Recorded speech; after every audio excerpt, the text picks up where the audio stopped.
Huh?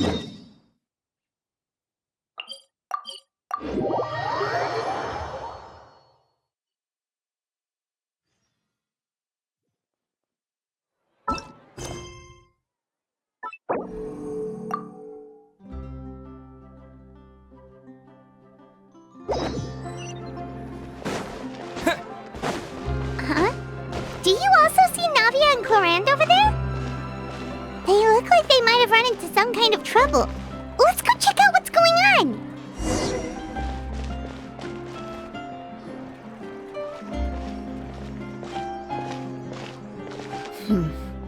Still no dice?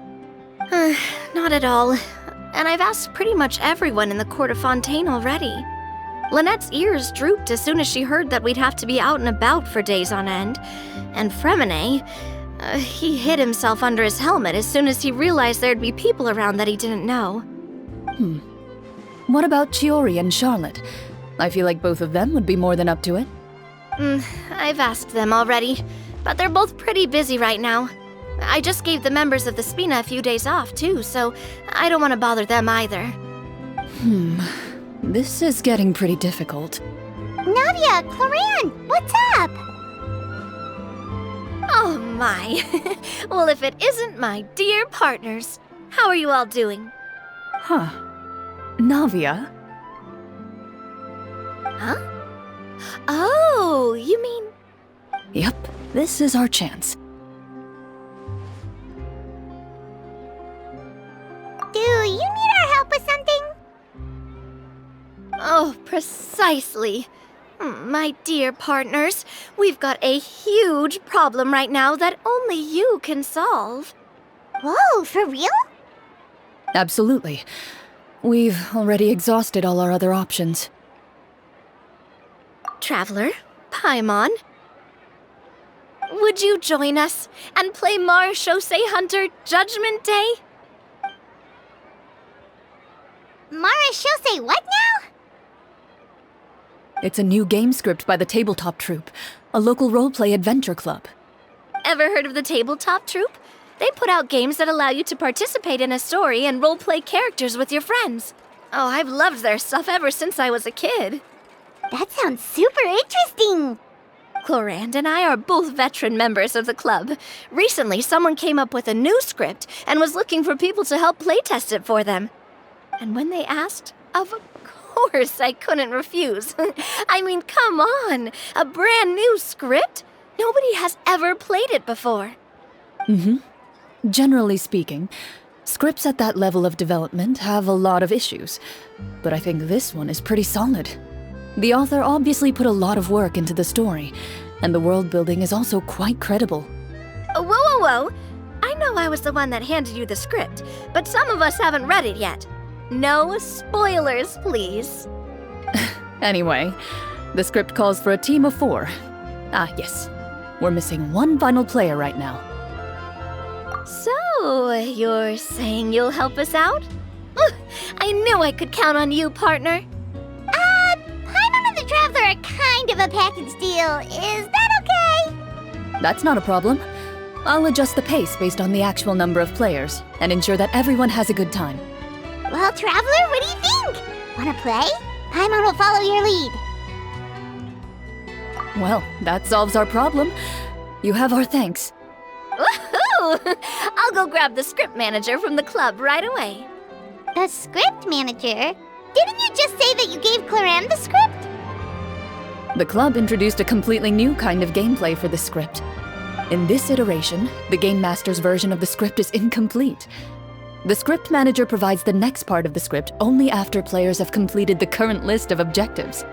On top of that, in order to increase player immersion, the club has created some of the story's sets and scenes in real life. We'll only know where we should go once the script manager reveals the starting location.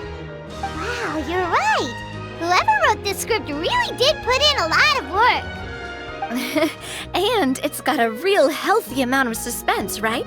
I mean, even the GM doesn't know how the story will end. I look forward to experiencing it with you all. Why don't you go meet up with the others first?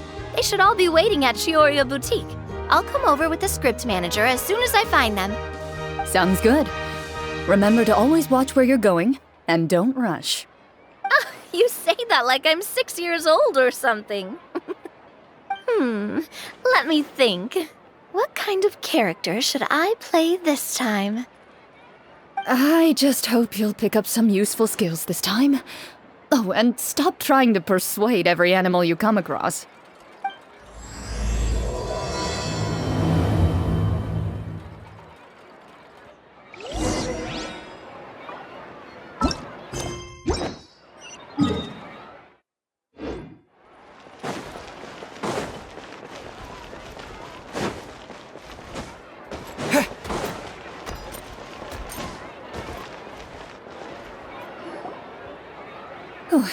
Sorry to keep you waiting. You're back! Huh? And you've got the Traveler and Paimon with you, too! What a pleasant surprise. I assume you'll be joining us for the game then? Linny, Farina! Paimon didn't know you were playing too. Are you also members of the tabletop troupe? I'm more of a casual member, if anything. I haven't taken part in many formal club activities. Lynette, Fremine, and I play something similar at the Hotel Bouffe Tété sometimes, but I'm usually the GM. Still, I'm sure it'll be fun being a player for the first time. I'm looking forward to it. Well, I'm not a member of the club at all. Clorinde simply woke me up first thing this morning, said there was a good script worth experiencing, and asked if I wanted in. If you're interested, I can give you a referral. That should give you a 40% discount on membership fees. I think I'll wait to see how this experience plays out first, especially when it comes to the quality of the script. If it's sufficiently fun, then I'll join. Do you participate in a lot of tabletop troupe activities, Clorinde? You could say that. She's actually one of the few senior game masters of the troupe. Right. I knew about that even when she was still my subordinate. It's nothing. Really, just a small hobby of mine. Wow. Paimon's so used to seeing you be all upstanding and intimidating as the champion duelist. It's kinda hard to imagine you role-playing with a bunch of friends. Surely you jest. I would never intentionally make things difficult for my players. I maintain a clear boundary between my professional and personal lives. The me you see at court represents the law and order of Fontaine. I put all personal feelings to the side and grant a fair duel to all who seek to defend their honor. But in my personal life, I'm just an ordinary person. Someone who feels anger and sadness, just like everyone else. Well, you say that, but for all the time I've known you, I don't think I've ever seen you cry. I've seen you get angry, sure, but now I'm wondering whether you were actually mad or if it just looked that way from the outside. I was probably in work mode during those times. Is that so? Well, in any case, I just feel like even in your personal life, you don't get emotional very often. So you want to see me cry? That might be a little difficult. A show of anger, though, that might be something I could accomplish. No, that's not what I meant.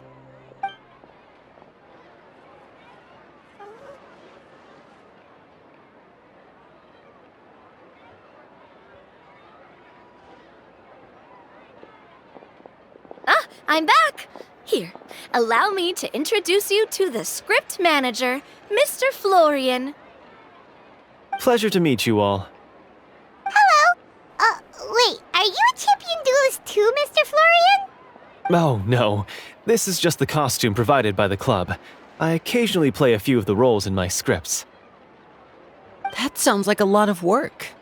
It's nothing. It's the least we can do to give the players a more immersive experience. Anyway, allow me to give you a brief introduction of the script. This script was adapted from the real history of the Marechaussee Hunters. You all will play the role of hunters from a bygone era and resolve a series of events unfolding in the capital.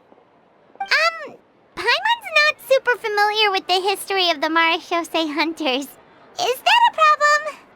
Oh, no problem at all. I can give you a brief rundown. So, basically, Marechaussee Hunters were people who dedicated themselves to hunting monsters and protecting the city by using a special swordsmanship technique passed down over generations. Their story can be traced back to the ancient Remurian dynasty, as well as the first hunter, Cassiodor. But I'll leave the finer details for you to seek out and discover later. And I'll provide additional commentary as the story progresses. In that case, brave hunters, are you ready to set out on an unknown adventure? Whoa, just one sentence and it's like we're in the story already! Aha, I see many a determined gaze before me. Very well, head over to this location and begin your heroic journey. So, as we follow the story, it leads us to specific scenes? Ooh, sounds pretty innovative. What does the message in the envelope say? It's the exact location of the scene, as well as the formal permission to use the venue. Seems like they have everything prepared. Please check all your belongings, everyone, and make sure you haven't forgotten anything. Once you're ready, please follow me to the designated location. Sounds good! Hunter Squad, move out!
They really have thought of everything.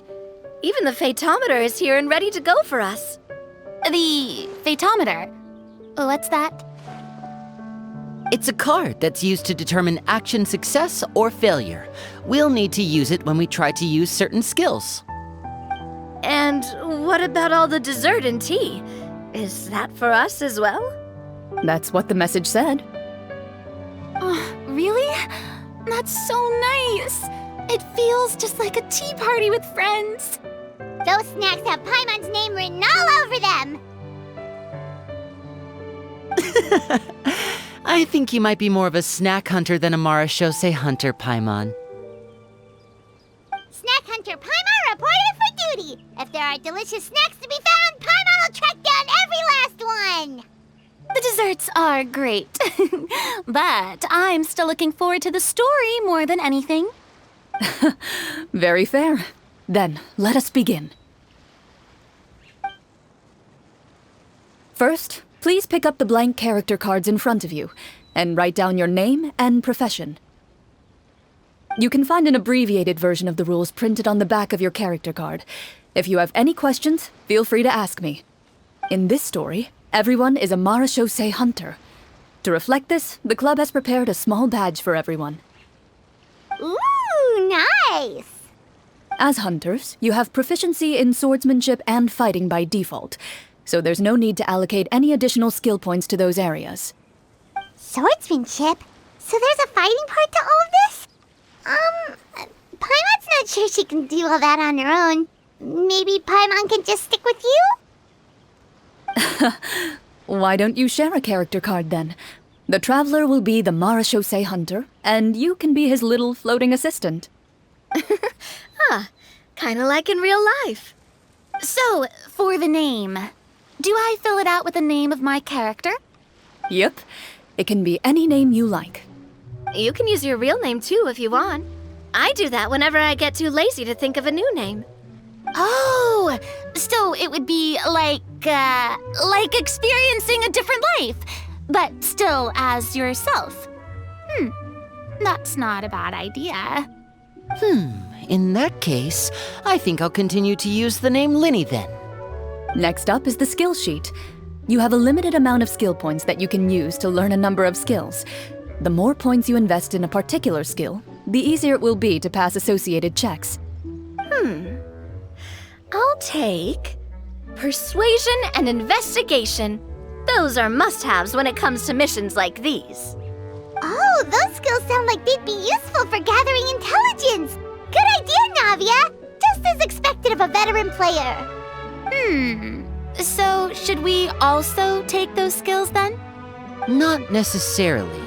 Since we're working together as a team, we could leave the negotiations to Navia and use our skill points to pick up other useful skills. For example, I think I'll take stealth and sleight of hand. That will give us more options if we run into any situations we can't negotiate our way out of. Oh, interesting. I wasn't thinking about it like that. I suppose it's not so different from an acting troupe. Everyone has their own role to play. Let me see. I'll take arts and performance. I'm not quite sure what use they'll be, but I'm not as knowledgeable about the other skills, and I am not too confident I'd be able to roleplay them well. Well, that leaves us. What do you want to learn, Traveler? Oh, something that'll help you get a read on other people's thoughts. Sounds useful. Ooh, so you want to help people when they're injured. That's nice of you. So what do you think? Are you sure you want to learn these 2 skills? Let's see. Oh, looks like you each have enough points to choose one final skill. You've all picked such classic skills. It's fine to go a little bit out of the box, you know. Why do I get the feeling she's getting ready to cause trouble? For example, this one here. Summon. Doesn't it sound super mysterious and cool? Oh, I saw that one just now as well. The description says, this skill can be used under certain circumstances to summon characters or creatures that fit the script's world-building rules. The script's world-building rules, huh? But how are we supposed to know what a Marashose hunter can summon? Oh, that's not for us to worry about, my friend. Just learn the skills that interest you, and the GM will take care of the rest. All right, you've convinced Paimon. Let's learn Summon, then. Paimon can't wait to see what kind of thing shows up. Well, now that everyone's more or less finished creating their characters, we can begin. Since 2 of our players are doing this for the first time, though, let me ask. Would you like to play on easy mode or authentic mode? What's the difference between the 2? Well, in role-playing games, the story sometimes changes based on the decisions of the players and the results of the Fatometer. For example, if you fail a check, that means you cannot use the target skill in that scenario. A critical failure may even result in further negative consequences. If you choose to play in authentic mode, every time you elect to use a skill, you'll need to use the Fatometer to see whether you succeed or fail, and face any consequences that may follow. If you choose easy mode instead, every check will be successful by default, and you won't have to worry about luck playing a factor.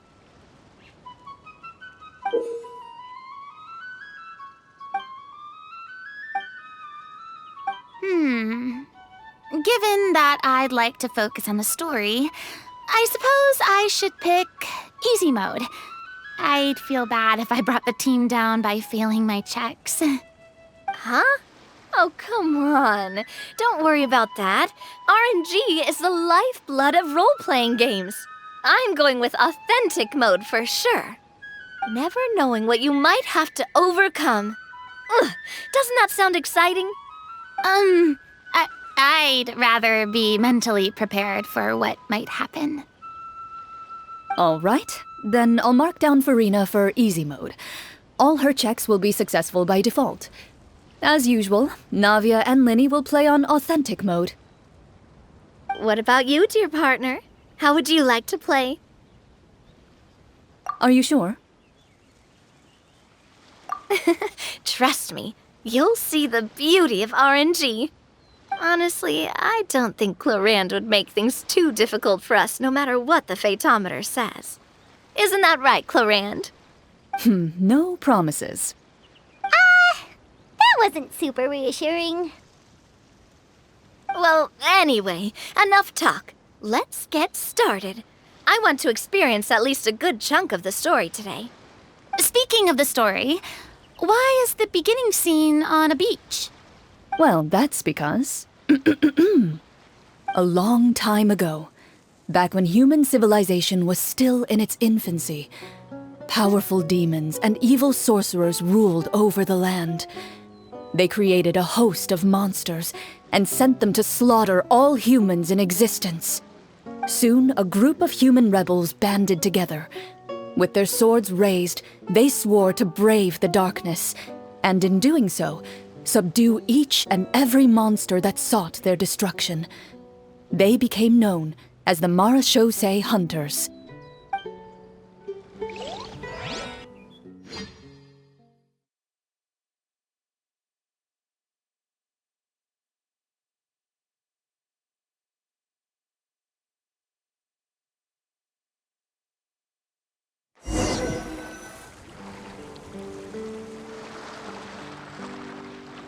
Sometime later, as a member of the Marachose Hunters, you receive a commission. Following the address provided on the message, you take a boat and arrive at this strange city. As you inhale, you can taste the slightly salty air of the docks as you begin to survey your surroundings. There aren't many people in the vicinity, but you do take note of a few others who, like you, seem to be sizing up this place. Your eyes meet, and you realize these people are fellow Marachose hunters, likely led to this location after receiving the same commission as you. You're all Marachose hunters too, right? Allow me to introduce myself. The name's Navia, monster hunter by trade and helpful neighborhood businesswoman on the side. What say you to traveling together? We can help each other out on the road. Okay, count me in. My name is Linny. I've been wandering since I was little and picked up a few less than legal tricks along the way. I was adopted by a Marachose hunter and later chose to follow in his footsteps.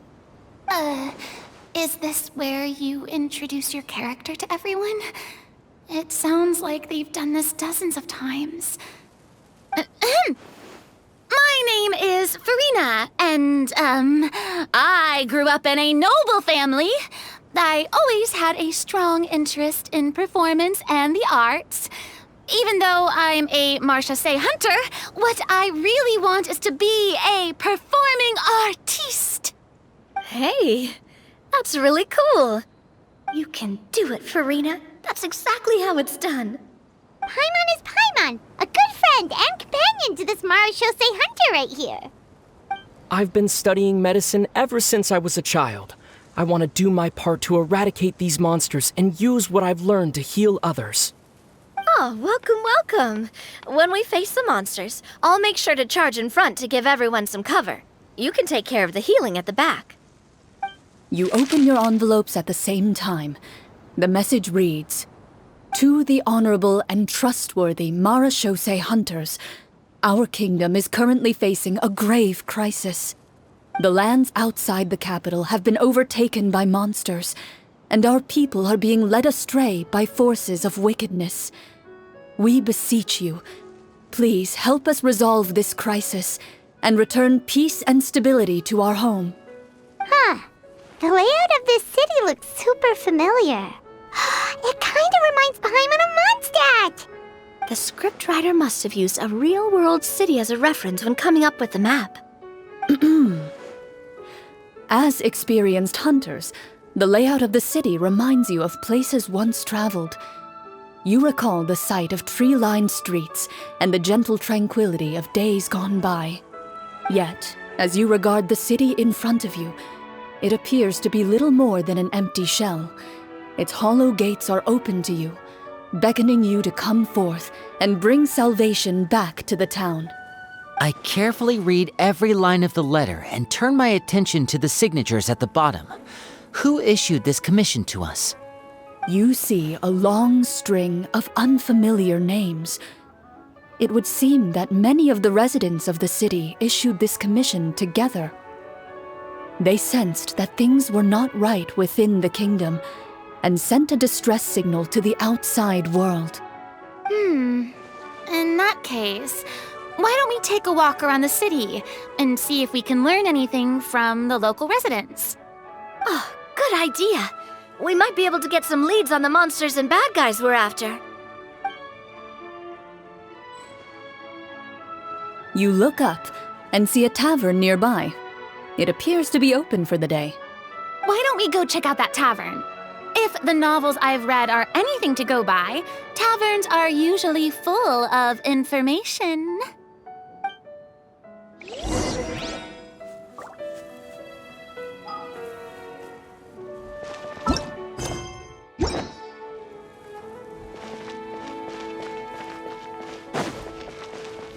As you approach the tavern, you find a plainly dressed woman standing nearby.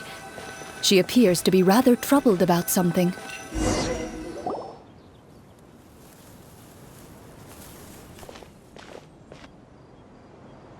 Greetings, friend. Lovely weather we're having today, don't you think? Oh, hello. I suppose you're right. The weather today is quite lovely. If only those monsters out there would stop causing trouble. It seems like every character included in the script has a certain amount of useful information to offer. If we keep asking questions, we might be able to get some good leads. Oh, come now, don't be sad. Life is all about optimism. Oh, that reminds me.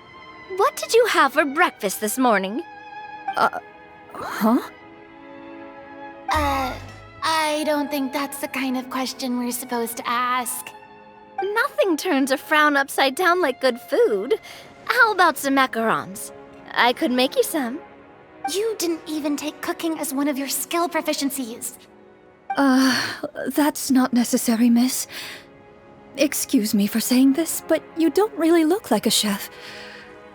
Besides, I'm not really a fan of sweets. So you're someone who barely smiles and doesn't like sweets. You're really starting to remind me of this one friend of mine. Hey! Did she just... me? Clorinde must have broke character for a second. This isn't getting us anywhere. Traveler, maybe you can think of something.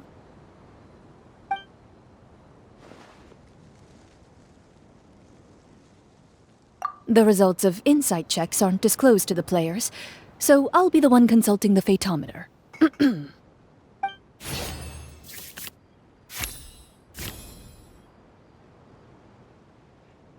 You recall all the lessons you've learned in your time and begin to carefully observe the woman's mannerisms. You notice that when she's quiet, she has an empty look in her eyes, as if her thoughts have drifted to a place far, far away. And when she speaks, she often subconsciously reaches out to touch the ring on her left hand. So you noticed. That's a little embarrassing. A horde of monsters suddenly appeared near the capital recently, so all the guards were dispatched to fight them.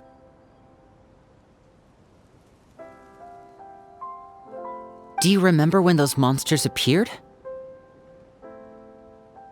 I'm not completely sure. All I know is that my husband was dispatched to fight them 3 days ago. Do you know where he was sent? It all happened so fast. When we said our goodbyes, he couldn't even tell me where they were sending him. You have our thanks, friend. We'll find and defeat those monsters as soon as possible. We sincerely hope your husband will be able to return to your side soon.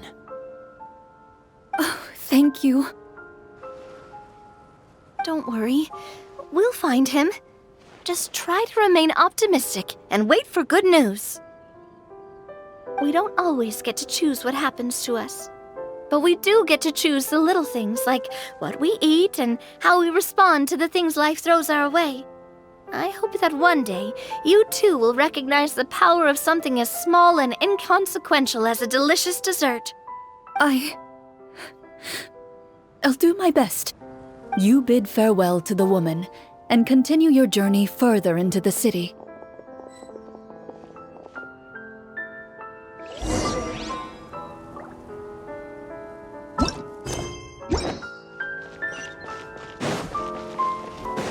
As you venture further into the city, the streets appear largely empty. An elderly woman walks past. You see her shake her head as she puts away her wrinkled wallet. A nearby merchant folds his arms and gives you a disdainful look. You get the impression that he's someone who has long gotten used to the sight before him.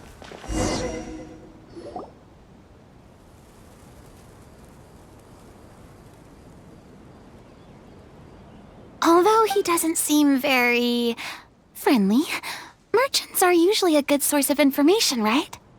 Pardon me, sir. I'd like to ask a question if I may. That depends. How much are you willing to pay? How about this much? What do you take me for? Some lowly beggar? You can't even buy half an onion with that amount. Surely an onion can't be that expensive, right? What do you know? War's nearly upon us. Everything costs several times what it did before. If you're not gonna buy anything, then scram. Whoa, what a nasty guy. Maybe we shouldn't even bother talking to him. But he still might have information we need. Traveler, can you think of something? A performance? I've never played a role-playing game like this before, but even I can tell that suggestion is pretty far-fetched. Is a performance check really going to help here? All right. Ahem. By the harbor's grace, a lone boat lies in rest. Let the moon give chase, for here begins our quest. In the dark of shadow, our heroes seek to find where creatures born of evil weave their grand design. Blocked the road does stand, such is our hunter's plight. Yet with sword and courage in hand, they march forth to pierce the night.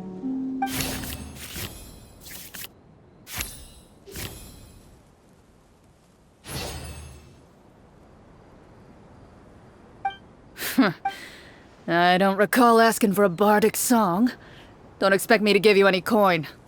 But if you meant what you sang, and you are indeed some kind of hunter, then by all means, please, go out and kill those monsters for us.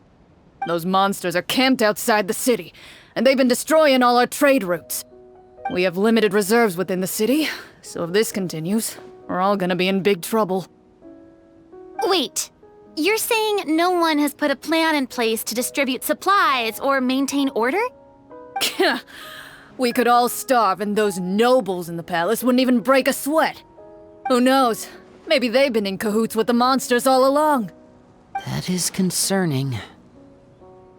Yeah, alright, I think I've said more than enough. Be on your way now. Got it. Thank you, sir. Don't mind him, Farina. He just doesn't have enough taste to appreciate your art. No. I was just thinking about how those nobles must be so cold-hearted. It's like they don't care about their people at all.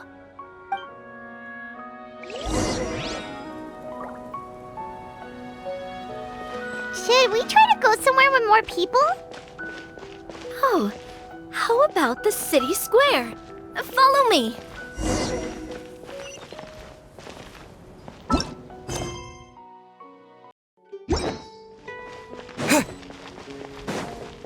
Before you lies the city's central square. You see a man with a slightly anxious look on his face, pacing back and forth, his head hanging low. He doesn't seem to notice your approach. Still immersed in his own thoughts, he shakes his head and lets out a long sigh.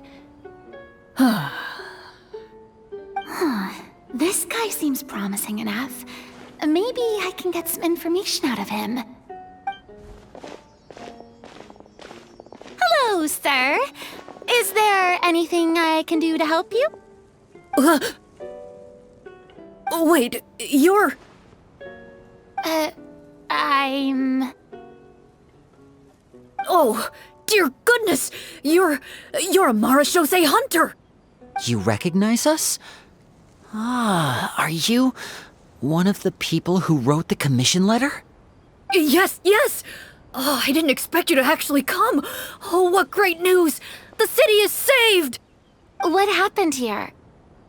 Alas, we once lived comfortable, carefree lives. This city used to be free of monsters. The first Marashose hunter, Casiodor, the Golden Hunter, he was the one who drove them back. However, monsters have once again surrounded the city. Perhaps the seal that kept them at bay has lost its power. Or perhaps an evil sorcerer has been meddling in our affairs. All I know for sure is that their return has stripped the city of any chance at peace. Are there not enough soldiers to drive them out? It's not a question of numbers. The guards simply have no idea how to deal with them. Most people my age have never even seen one of the monsters, much less been trained to fight against them.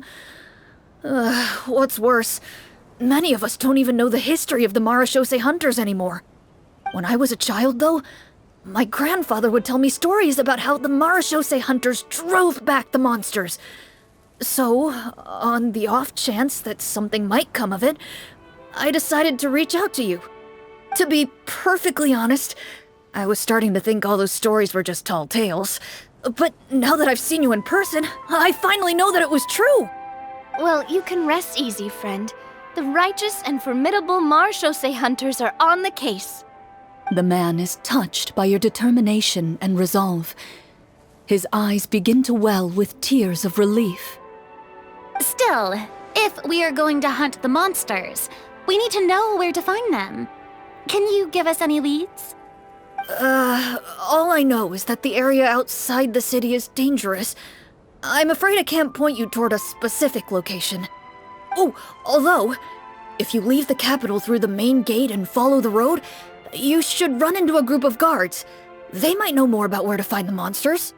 I see. We'll go look for them then. All right, be careful. Oh, and one last thing. The monsters outside the city are just part of the problem. There are evil sorcerers inside the city as well, so be on your guard. They're actively working with the monsters, and have corrupted the court ministers with malicious magic. They're the reason why, even inside the city, everything has been a giant mess. Even one of our kindest ministers has turned into a boorish and unreasonable figure, interested in nothing but enacting laws that exploit the people. Who knows how much longer we'll be able to go on like this. Talk about being stuck between a rock and a hard place. I feel bad for him. Maybe we should try to cheer him up? Huh? Like, now? Is this really the right time? I appreciate your kindness, but for now, it's more important to focus on the crisis at hand. Brave hunters, I leave the future of this kingdom to you.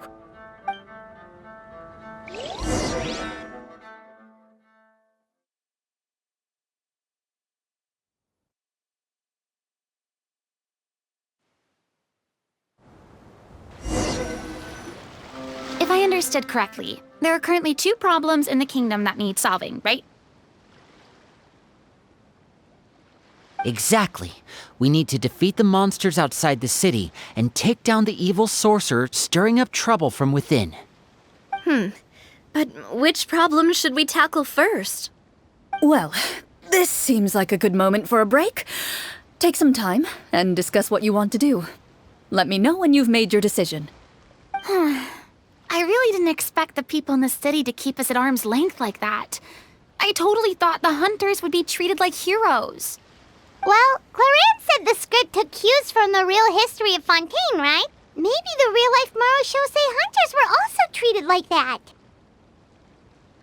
I wouldn't say it's a perfect representation of history, but there are definitely some similarities. Would you like to hear more about it? Sure. As long as it doesn't spoil anything in the script.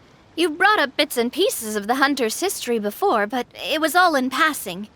Paimon wants to know too! The Hunters were super powerful, right? Were they all from a special line of supernatural beings or something? Kind of like the yokai in Inazuma? No. All Marashose hunters were ordinary mortal fighters. The only thing that set them apart were the special sword techniques passed down over the centuries. Huh? So you mean anyone could become a Marashose hunter? In theory, yes. All you would need to do is survive the rigorous training and master the swordsmanship techniques required to fight the monsters. Still, most people dropped out at the early stages, and others called it quits the minute they saw a monster in person. To become a hunter, you must be strong in both body and mind.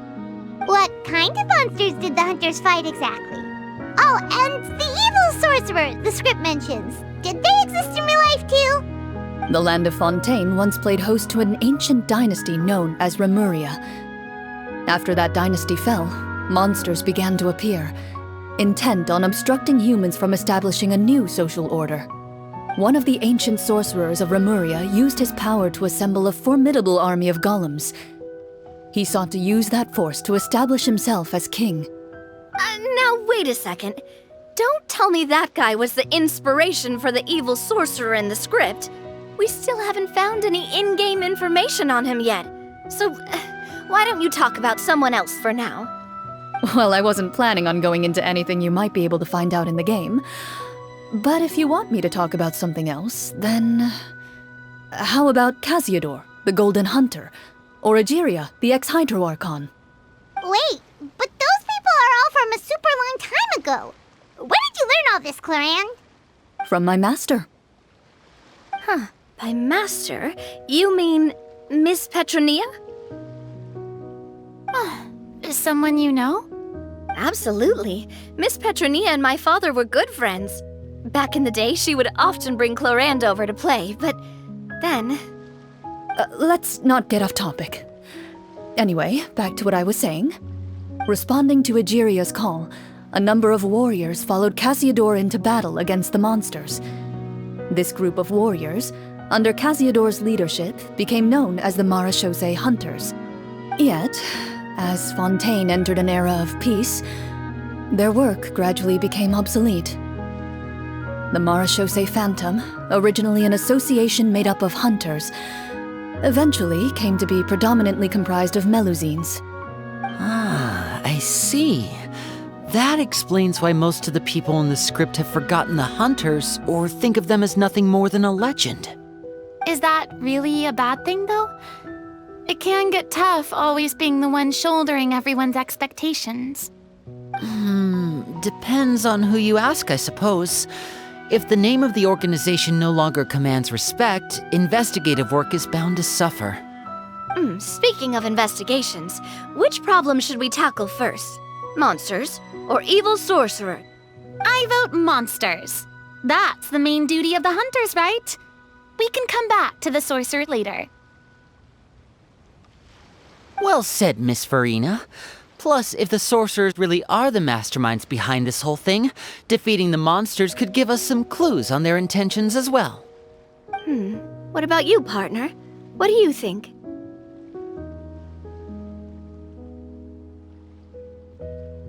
I mean, you're not wrong.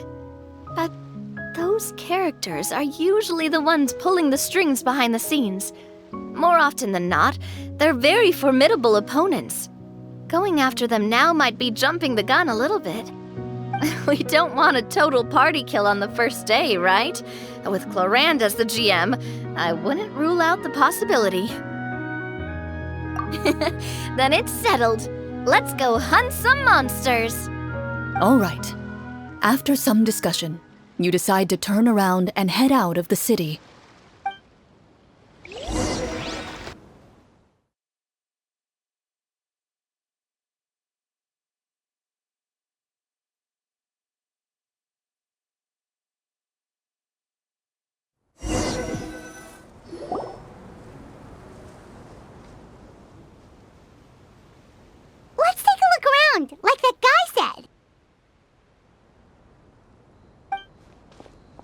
You there! Outsiders, halt! Who's there? An armored man approaches you. He has a tall, muscular build and a determined expression in his eyes.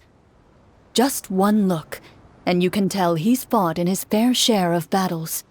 Although he's trying his best to conceal his current state, his uneven gait and the sweat dripping down his forehead make it obvious that he's been wounded and is in serious pain.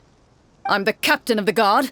I saw you sneaking around the city earlier, so I'll only ask this once. State your purpose, or it's off to the dungeons for the lot of you. Wow, it's been a while since someone's been this suspicious of us. I said talk, not whisper between yourselves. Have you ever heard of the Marchese Hunters? Marachose hunters? Ha! That fairy tale, you mean? What, you expect me to believe you're one of them?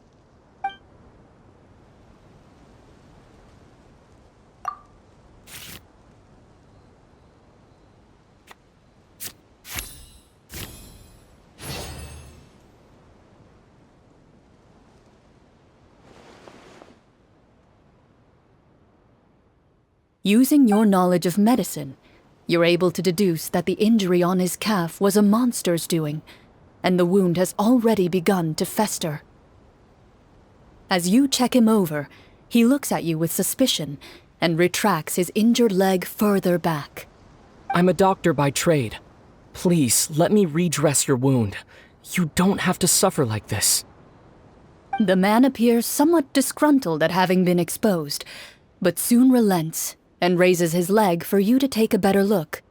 He allows you to apply a poultice of specialized medicine to the wound, and it appears to bring him much relief. The tension in his brow eases. All right. Guess you lot might actually be real Marachose hunters after all. In any case, you've successfully treated my wound. So, what do you want to know? Do you know where we can find the monsters, or the other guards who are fighting them? He informs you of the various locations where monsters have appeared. He looks in that general direction with a pained gaze, as if a thin, invisible thread is pulling on his wound. Some of our new recruits have never even dealt with a petty thief, and now they're out there fighting monsters. If it weren't for this cursed leg. Oh, please, sir. Don't get too worked up. You need to focus on your recovery. Just leave the monsters to us. We're Marachose hunters, after all. Hearing you say that, a glimmer of hope flashes in his eyes. But it disappears almost as quickly as it came. Those monsters aren't easy to deal with. But if you insist on going, I won't stop you either. I just hope all the guards will be able to come back to their families alive. I wish you the best of luck.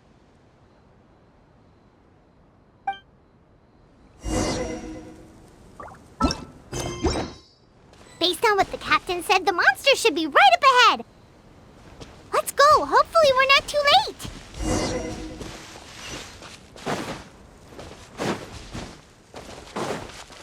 As you approach the battlefield, you see numerous people lying by the side of the road. They appear to be dressed like guards.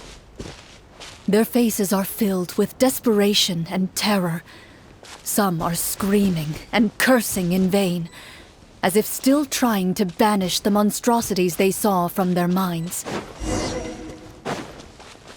A few of the wounded look up at you in shock and disbelief. Quick, leave this place. Turn around and don't look back, they yell.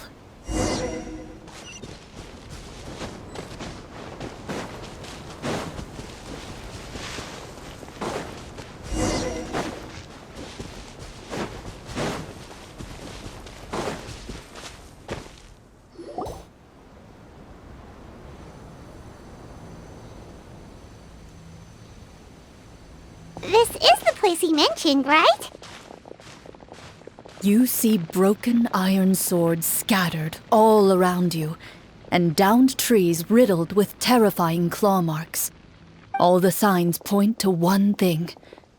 A truly devastating battle just took place here. Be on your guard, everyone. The monsters might still be around. Before you can finish your sentence, you hear rustling sounds from the surrounding bushes. The monsters have emerged. They close in on you without fear. You get the impression that, in their bloodthirsty eyes, you're just another meal for them to devour. A little help here! This thing wants to eat Paimon! Your battle round begins now.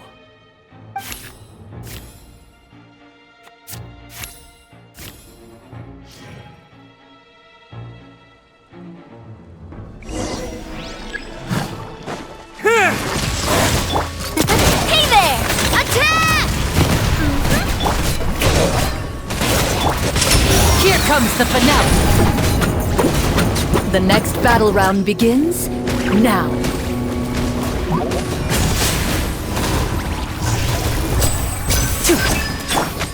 Lightning flash! Coming at ya! Watch out! Strike a pose! Now disappear! The monsters let out a terrifying roar of anger and resentment before dissipating into thin air. Oh, thank goodness it's over. We're lucky the Marashose Hunter class came with all those preset skill points. Otherwise, we would have been in some real trouble. I never knew the Fatometer even determines the amount of damage you inflict. If you get unlucky, isn't it just game over right then and there? That's part of the fun. The uncertainty of fate is what gives these games their appeal. Just as you begin to celebrate your victory, a suspicious lump on the ground catches your attention. A suspicious lump? Wait, could it be the thing that appears after every battle? I walk up to it, crouch down, and begin to carefully examine it. I've still got my right glove on, so it should be fine for me to touch it, right? As you investigate the mound, you discover that the exposed portion appears to be made of wood. It was previously obscured by the large form of the monsters. With the monsters gone, the small protrusion now awaits your discovery, poking out of the ground like a shy flower bud. Whoa, it's a treasure chest!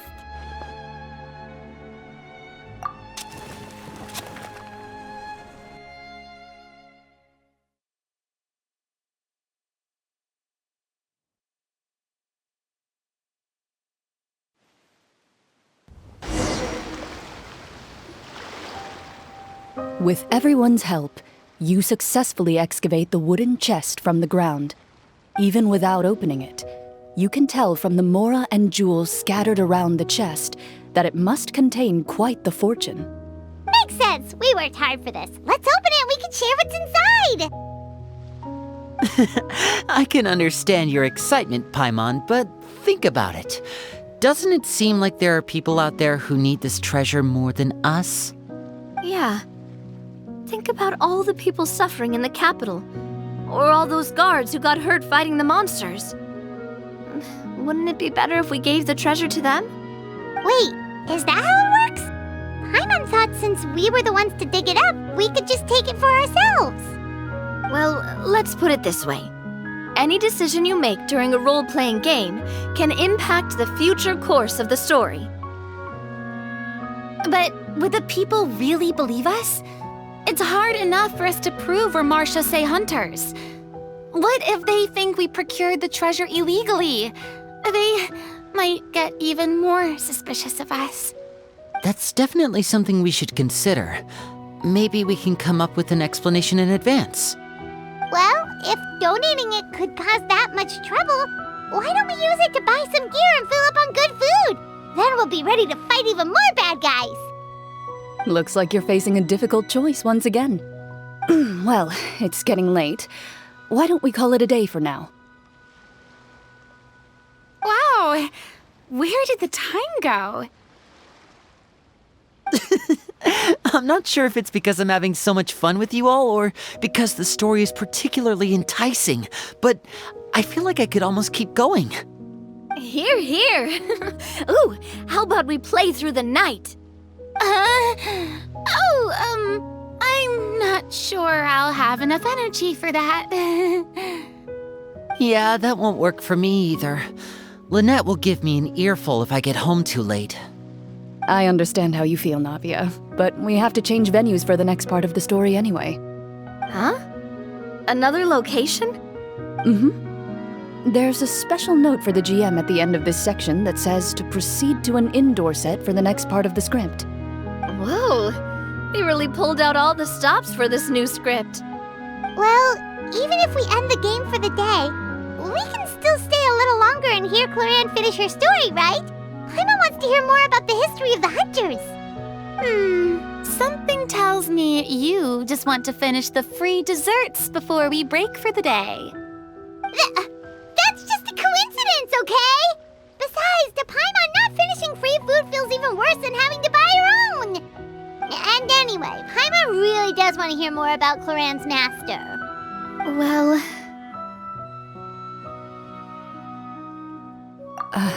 It's nothing. I appreciate the concern, but it's all in the past. It won't do any harm to share these things now.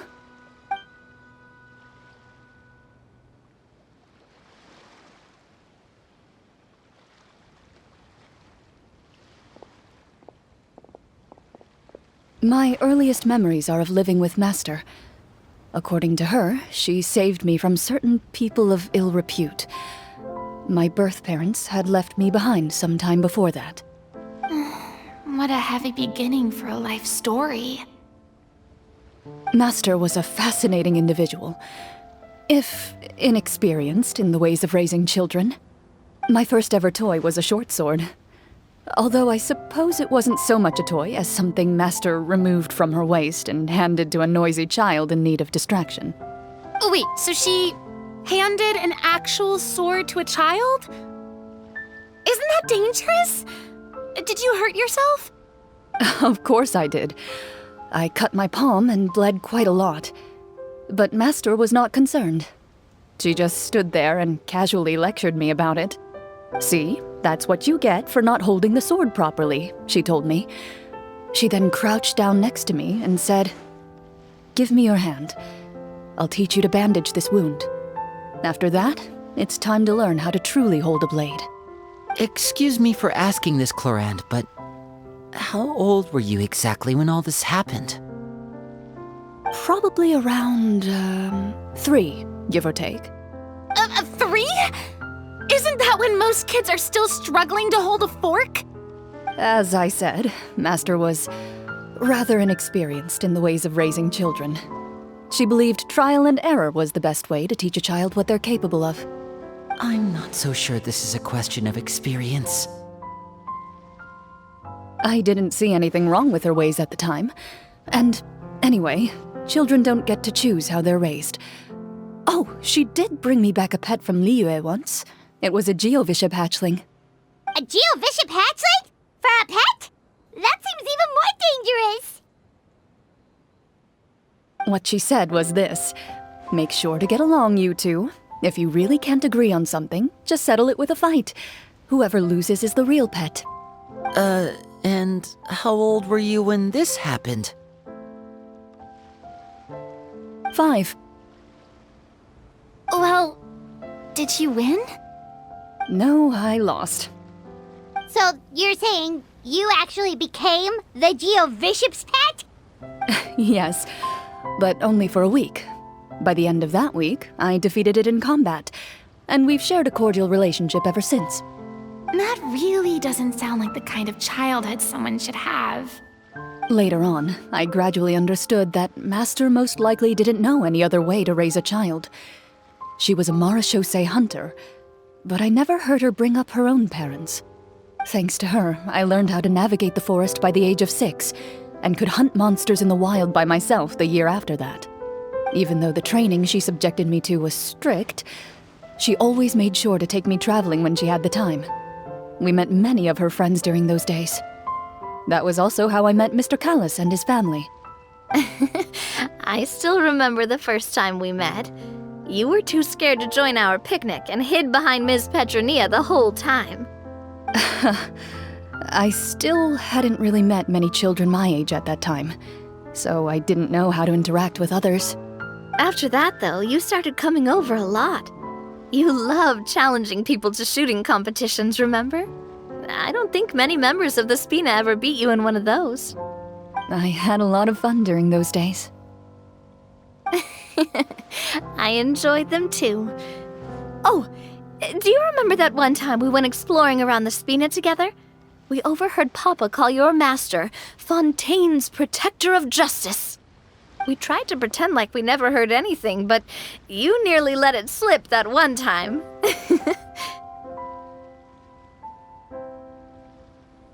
Protector of Justice? Oh, wait, you mean that vigilante hero from 20 years ago? The one who is always active at night? Yep, that would be her. She often would put on a black cloak and go out at night. I never knew where she went or what she was doing. Until, like Navia said, we overheard the truth from Mr. Callis that night. 20 years ago, huh? I still remember the guards leaving all kinds of witness reports about her on Nervalette's desk. My apologies. Oh, there's no need to apologize. You had nothing to do with it. And anyway, everything she did was for a good cause. Although, calling herself the Protector of Order was a bit much. Especially when she deliberately operated outside the law. Huh?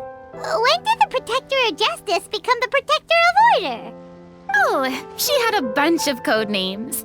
I heard she would just come up with a name on the spot whenever she was asked. Later on, she probably got sick of answering those questions and decided to stick to just two.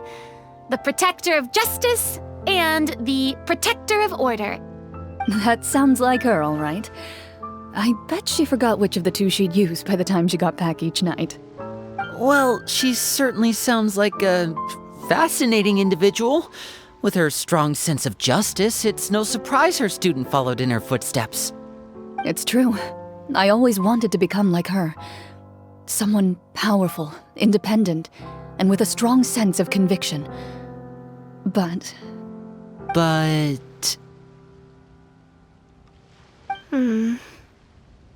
She suddenly disappeared the night I turned 10 years old. Disappeared? What happened? I have no idea. She didn't even leave a note. I was never able to find out where she went. That night, I was celebrating my birthday at Navia's house, but Master never came to pick me up. When I returned home on my own, it was to an empty house. When she still didn't appear after a few days, I went to Mr. Callis's house to ask about her whereabouts, but he only shook his head. Papa probably didn't know either. I know he sent a few people to investigate the matter in secret, but they never found any credible leads. Don't worry, I understand. To be perfectly honest, given Master's personality and way of doing things, it all made a lot of sense. If I had to guess, I'd say she probably used it as an opportunity to force me to become independent. Just like how, when a litter of kittens reaches a certain age, the mother willingly leaves them behind. Were you upset, Clorinde?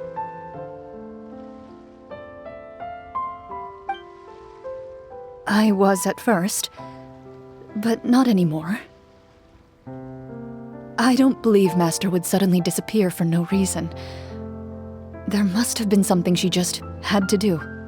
Well, despite everything, you still managed to follow in her footsteps and become the greatest champion duelist in all of Fontaine. You're practically a living symbol of law and justice. I suspect my position would be far too by the books for her. Master always did whatever she pleased. But you're right. I suppose I do take after her in some ways. Who knew Clorinde had such an interesting past? I never had the chance to ask her about it before. And I wonder, if Clorinde's master were the champion duelist back then, would that duel against Mr. Callis have gone differently? Oh no. Judging by the atmosphere, Clorinde and Navia are probably thinking something similar. The mood just got super awkward all of a sudden. Well, anyway. Would you look at the time? It's getting dark, so we should probably call it a day for real this time. If we keep talking like this, we really will be here all night. I had a great time today, Miss Clorinde.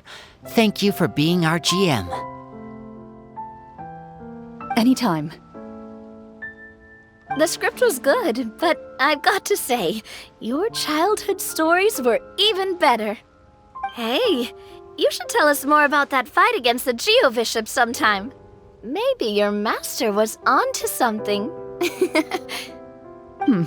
You could be right. What does she mean, onto something? I certainly don't know any 5-year-olds who want to fight a bishop in their spare time. Guess I'll head back as well. I need to save my energy if I want to continue enjoying the story tomorrow. You're that excited to hear about my fight with the bishop? I was talking about the script.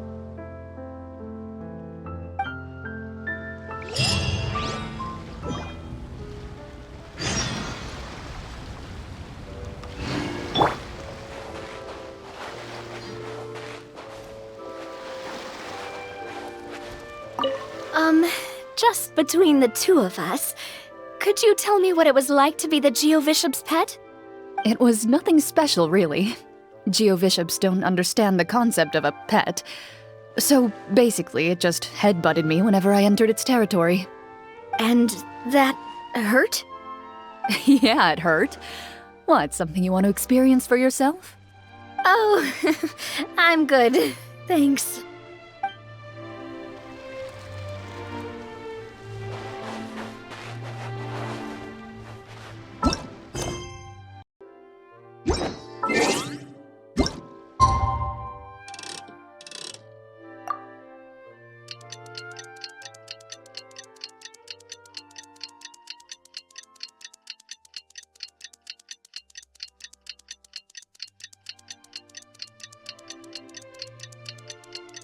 Let's go meet up with the group! Paimon's really looking forward to today's story.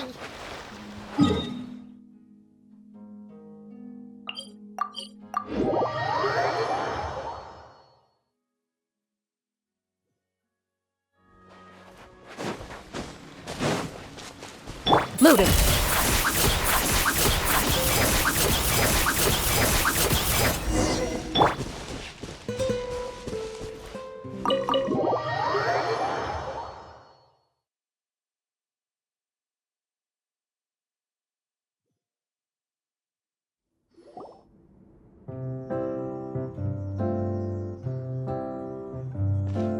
Looks like everyone's here. Now, before we begin, why don't we finish where we left off yesterday? There was an important decision to be made, yes? I'll pour everyone a cup of tea.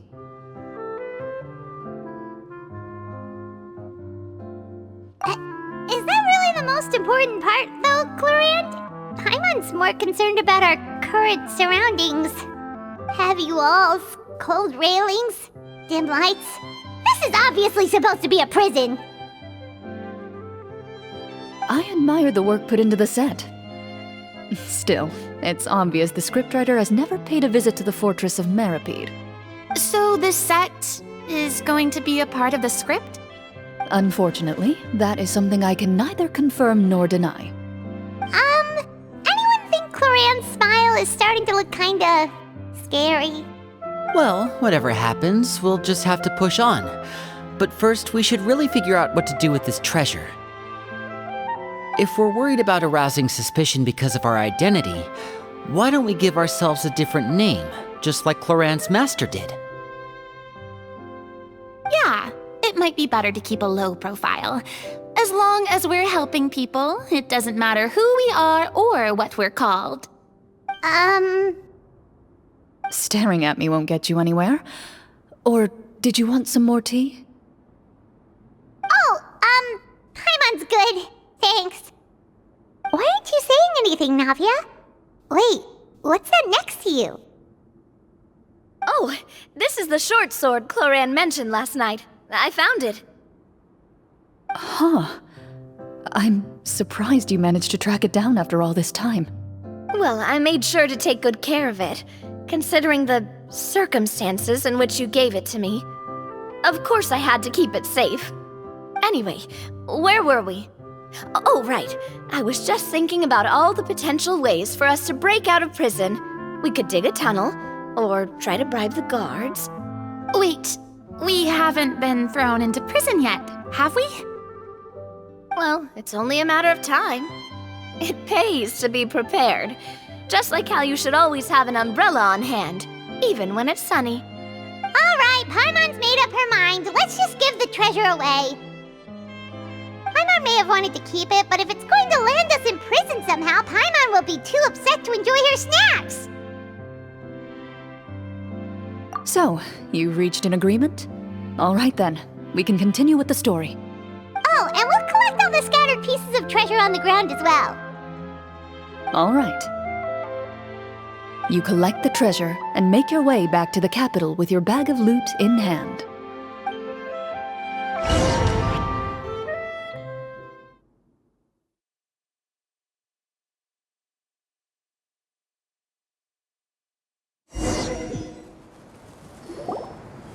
The city is still shrouded in a gloomy, oppressive atmosphere, but your spirits are surprisingly high. In places where sunlight struggles to reach, you generously share your wealth with the children, the elderly, and the poor in urgent need of help.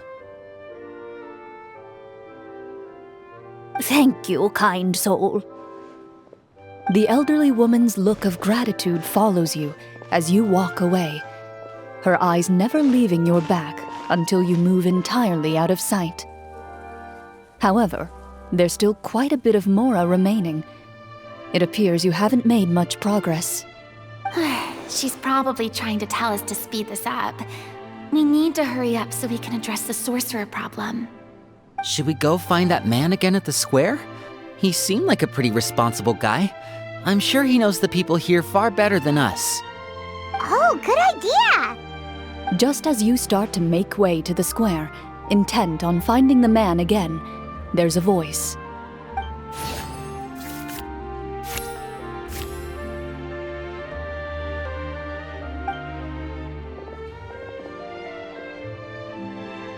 Please wait, distinguished guests. Several strange guards suddenly call out to you. They run forward to meet you and proceed to politely pay their respects. Greetings, gentlemen. Are we being invited for afternoon tea? Surely you jest, my lady. That would not be our place. It is His Excellency the King who requests to meet with you. Please come with us.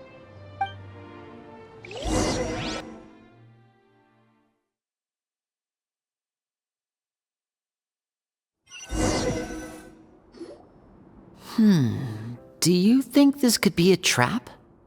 Well, we have to investigate the court at some point, right? Meeting the king himself would be a fantastic opportunity to do that. I say we go for it. If something happens, we'll just turn the whole place upside down. That sounds a little intense. After a quick discussion, you nod to the guards and agree to follow. They lead you all the way to the audience hall of the palace. Gilded tables line both sides of the hall.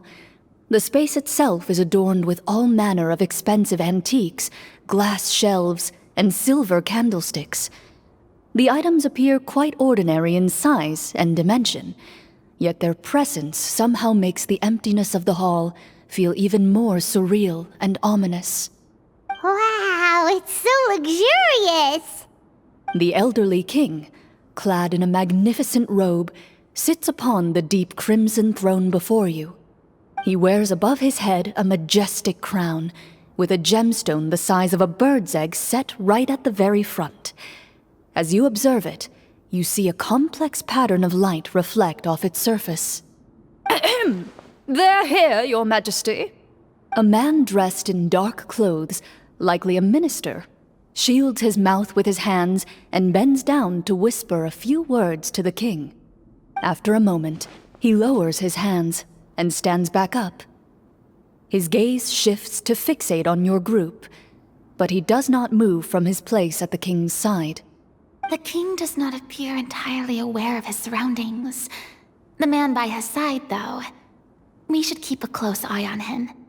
The king remains still and says nothing. The minister is the one who speaks. Esteemed guests, allow me to thank you for coming to our faraway kingdom.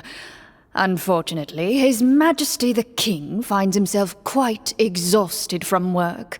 So please allow me, his Prime Minister, to welcome you in his stead. I've heard tell that your group, the Marechaussee Hunters, used your exceptional ability with the sword to repel the monsters near the capital. Such a great deed deserves to be rewarded. However, seeing that I was not fortunate enough to observe such a feat with my own eyes, you'll forgive me for seeking to verify the truth by speaking to you myself. Well, we've got nothing to hide. You brought us here to talk, right? So we'll just explain what happened.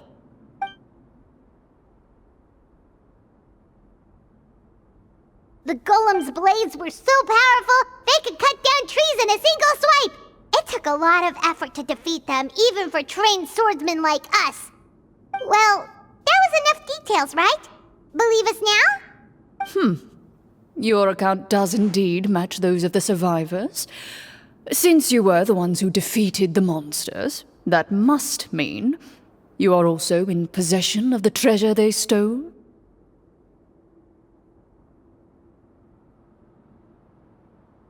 Well, we did take the treasure, but... How did he know about the treasure? Then I must ask that you return it at once. It belongs to the kingdom. Wait, but didn't you just say that our great deed deserved a reward? Shouldn't the treasure be considered a part of that? Yes, that was indeed what I said. But you seem to have forgotten a very important distinction. Only that which is freely given by the king can be considered a reward.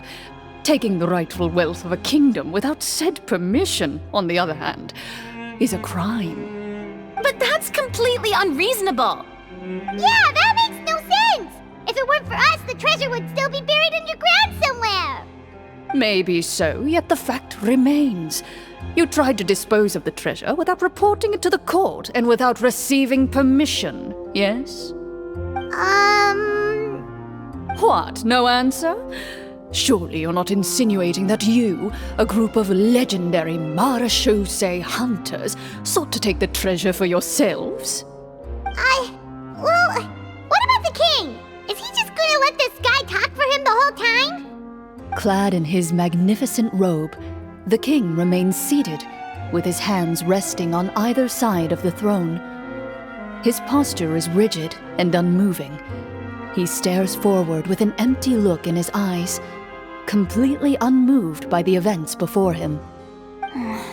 From the look of things, could the Prime Minister be the evil sorcerer? Or could both the King and the Prime Minister have fallen under the evil sorcerer's control? I would like to observe the number of guards stationed in the hall.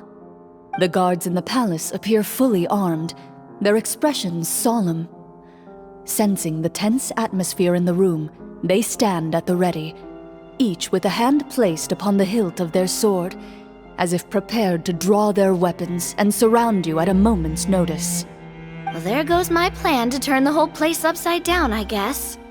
It appears we've been visited by nothing more than a group of ill-intentioned imposters. What a pity. Guards, take them away and throw them in the dungeons. Before I decide your fate, however, I must first determine whether you have any accomplices outside the court. Can't we try to slip away? Or maybe start some kind of riot? But if we try to fight the guards right now... Don't worry. At least we figured out who's behind all this. Let's just play it by ear. If you're scared, Paimon, just hold my hand. Thanks, you guys. You allow yourself to be led away by guards surrounding you on both sides. It's only when you begin to feel drops of water falling from the dungeon ceiling and smell the stench of death and decay all around you that you finally realize you've stepped into a completely different world. Stay here, and don't try anything funny. The guards lock the cell door and leave without looking back. Wait, sir! Your voice echoes through the dark hall, but the only response you receive is the sound of water dripping from the ceiling. No! What should we do now? Carve out a new path of fate with our own two hands, of course. I draw my weapon. You reach toward your waist, but find nothing there. You now recall that your weapons were confiscated before the guards locked you in the cell. The bag of treasure along with them. What about that knife I hid in my boot? When did you hide it in there? When I was thinking about digging a tunnel. Rejected. You failed to inform the GM of this course of action. Moreover, the guards would have conducted a thorough search before throwing you in prison. And the keys to the cell aren't anywhere to be seen? Correct. You don't even feel a lock hole on the cell door. Oh, well, there goes all our plans. Indeed. Huh? Why are you the one saying indeed? Because that statement holds true for me as well. This is where the script ends. What? That's a terrible ending! Generally speaking, this should be the point where the scriptwriter gives the players some kind of hint, or gives the GM some kind of code for how to move forward. I mean, maybe they just really wanted us to be immersed in the feeling of being in prison? Like, they'll only show us the way out once we've grown truly and utterly desperate? That is a possibility. If only there were desserts and tea in real prison. Oh, wait, guess that's kind of how the Fortress of Meripede works if you're lucky. Oh, before I forget, Navia, the short sword you had with you earlier. I took a closer look, and the craftsmanship doesn't appear to resemble anything from this era. If I remember correctly, that style was last in vogue several hundred years ago. Wait, Clorinde said that sword used to belong to her master, right? Does that mean her master has been alive that long? I doubt it. The way she went about things often made her seem childish more than anything. I'd say the sword was most likely an heirloom passed down over time. Hang on. A precious heirloom passed down to you by your master. And you gave it to me just like that? You weren't worried I might lose it? Master left many things to me when she disappeared. There was the sword, an old key, and a good amount of junk she probably just didn't want to take with her. I gave you the sword back then, because I didn't want our friendship to end. Wait, when did this happen exactly? After the duel. Between Mr. Callis and myself. Before that, Clorinde would have meals with us and even stay over at the Spina some days. She was on great terms with Papa as well. After the duel, though, there was a period of time where we simply didn't know how to face each other. She entrusted this sword to me, and never came back. We were both sad, and conflicted, and totally overthinking everything as a result. Whenever I looked at this sword, I couldn't help but wonder if Miss Petronia had never introduced us to each other at that picnic. Maybe part of the sadness I was feeling could have been avoided.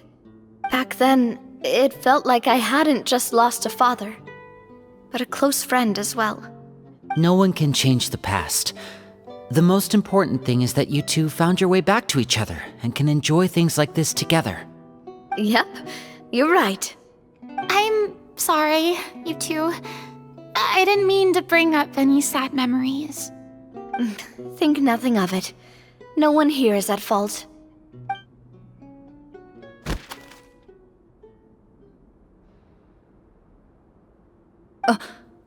Huh?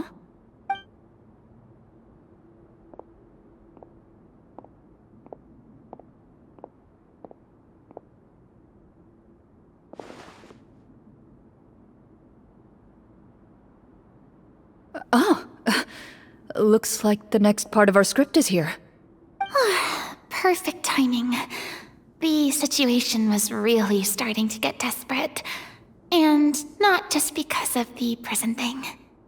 From Clorinde's face, I really can't tell if it's good news or bad news.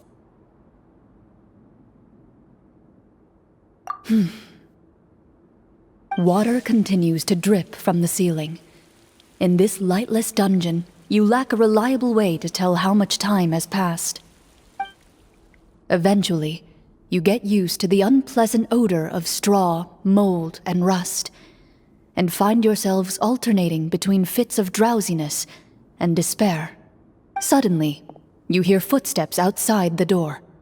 Heads up, everyone. Someone's coming. Gather close, everyone, and keep your voice down.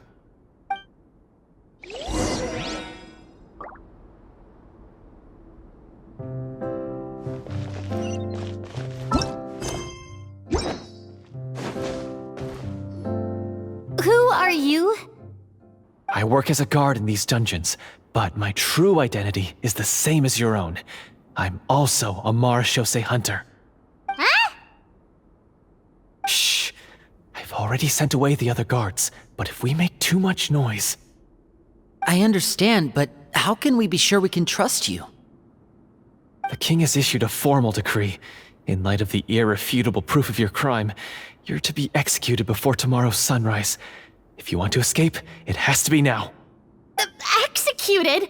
We barely did anything! Monsters appearing at the same location as the treasure. Could this entire thing have been a trap?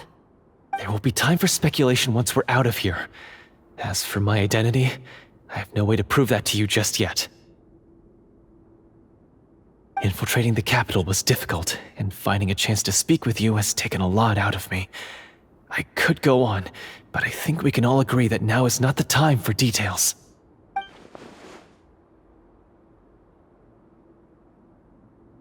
Have you seen our weapons anywhere, sir? Don't worry, I brought them with me. They're just behind the door. Still, these weapons alone won't be enough to defeat the true enemy behind the scenes. His faction is too powerful. The guards are all under his control, and he's even stationed a number of golems in various rooms throughout the palace. To defeat him, you must find a secret vault. It is said that within that vault, the marechaussee hunters of the past left behind a treasure with the power to defeat the sorcerer. You're not coming with us? No, I'll remain in the dungeons to deal with the guards. I'll try my best to distract them so they don't go after you. As long as my identity is not revealed, I'll be able to aid you when the final battle comes. In that case, please stay safe. Thank you for your concern. I will do my utmost. As for the location of the vault, here, this map should lead you there.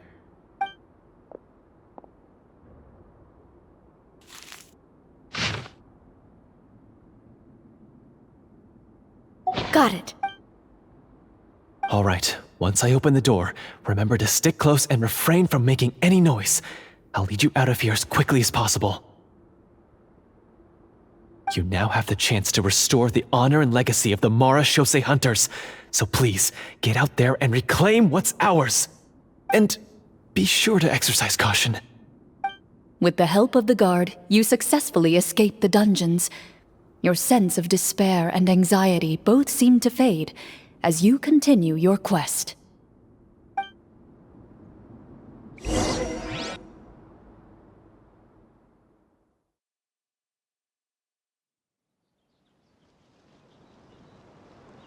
Wait, we didn't get to use our skills at all while we were in prison. Who knows when we're gonna get the chance to use that cool summon spell? That is a pity, but we can only continue to move forward.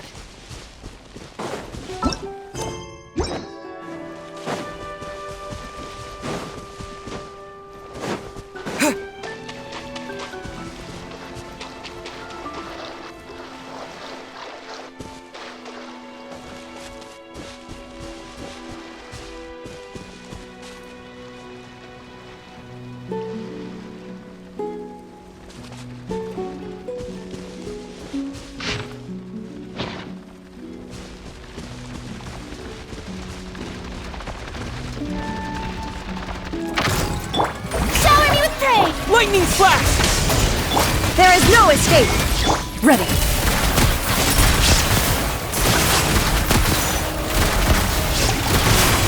Time to testify. Illusion shattered.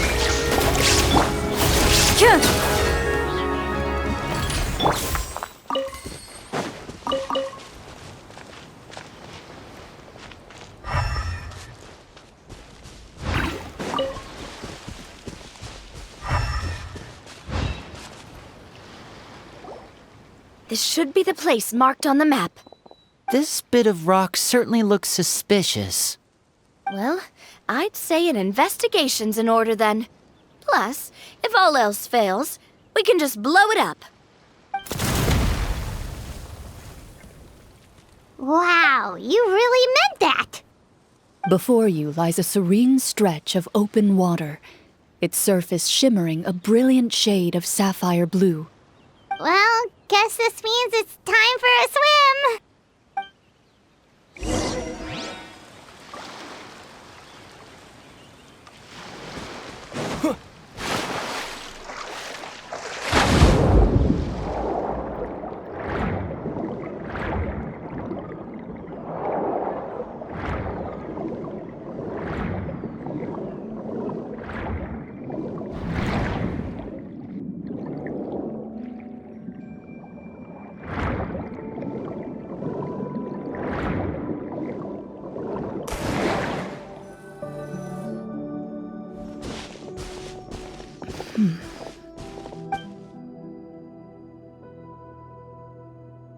What's the matter? It's nothing. As you step into the cave, you find yourself in an eerily quiet space. Before you lies a narrow passageway that appears to trail off endlessly into the distance.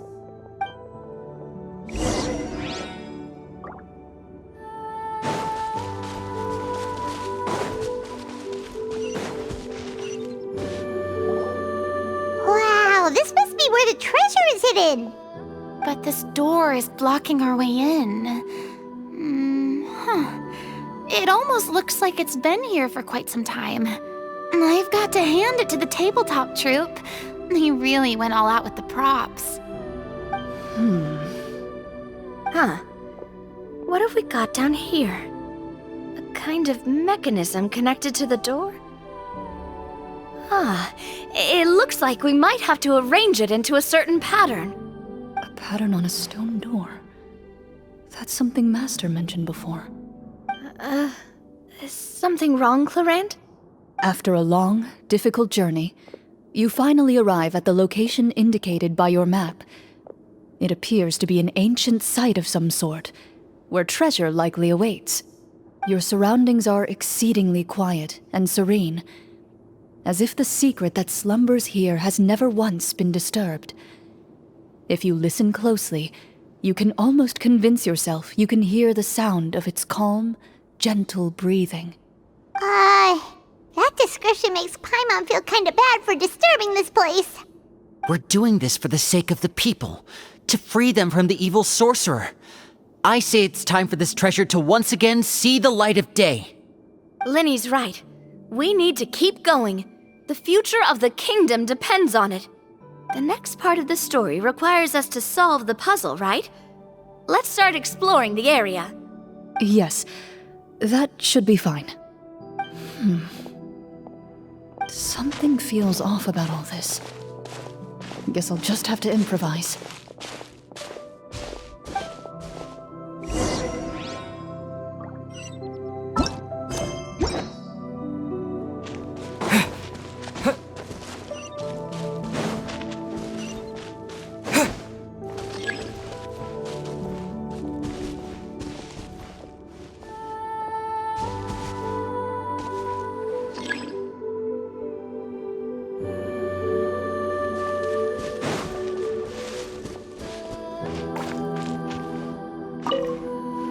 I found something!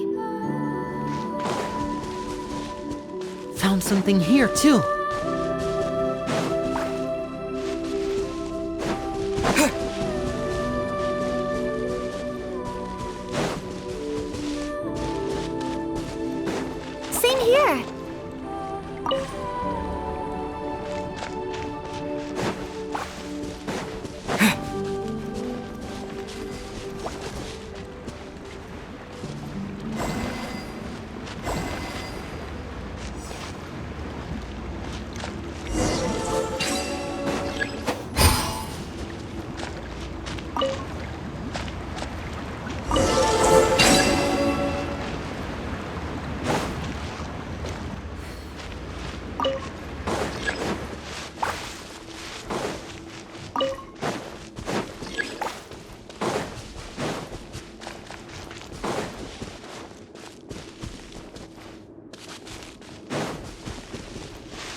something just appeared.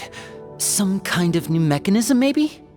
By solving the puzzles, you prove yourselves worthy of inheriting the secrets of the past. At the end of each puzzle, you're rewarded with With? a key. Oh, it must be the key to the big door. This is one of the Marechaussee Hunter keys that are passed down from generation to generation. It looks just like the one Master passed down to me. It is said that 4 keys in total are required to form the final, complete key. And it seems like we just collected 3 of them. That must mean... Huh? What's wrong? You hear a few strange noises. Suddenly, all the torches in the ruin go out at once. Huh? What's going on? Did we fall into another trap? For the sake of immersion, please close your eyes, everyone. Without the torches, the space is now completely dark, and you cannot see anything.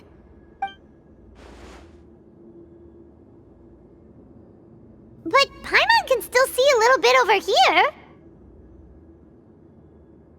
Oh, right, sorry. Suddenly, you hear the sound of footsteps pierce through the darkness. There's someone else here? Oh, this is so unsettling. I can't see anything. I've been discovered then. Wait, that voice, it's... You recognize the voice as belonging to the guard who led you to this place. It appears he now covets the treasure for himself and has come to stake his claim. Oh, so this is just part of the script. Then I can probably relax. Well, if we can't see anything, that means we can't fight to the fullest of our abilities. Should we retreat for now? Judging by the way he's holding his sword, he must be a real Marechaussee Hunter. But this isn't part of the script. Retreat? That's not the Hunter way. If it's dark for us, then it's dark for him. We choose to fight. Your choice is noted. Please keep your eyes closed until I tell you the torches have been relit. This battle will be in the dark. You got it. Well then, let us begin.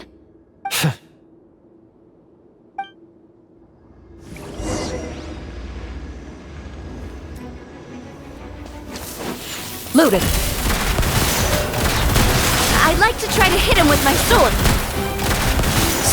Your strike is successful. You're facing a Is he still standing? Goodness, he sure has a lot of HP.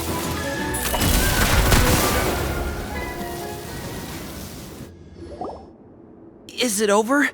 Can we open our eyes now? The enemy is strong and relentless, but the battle is nearing its end. The torches have not been relit. What about now? Final strike. Ha!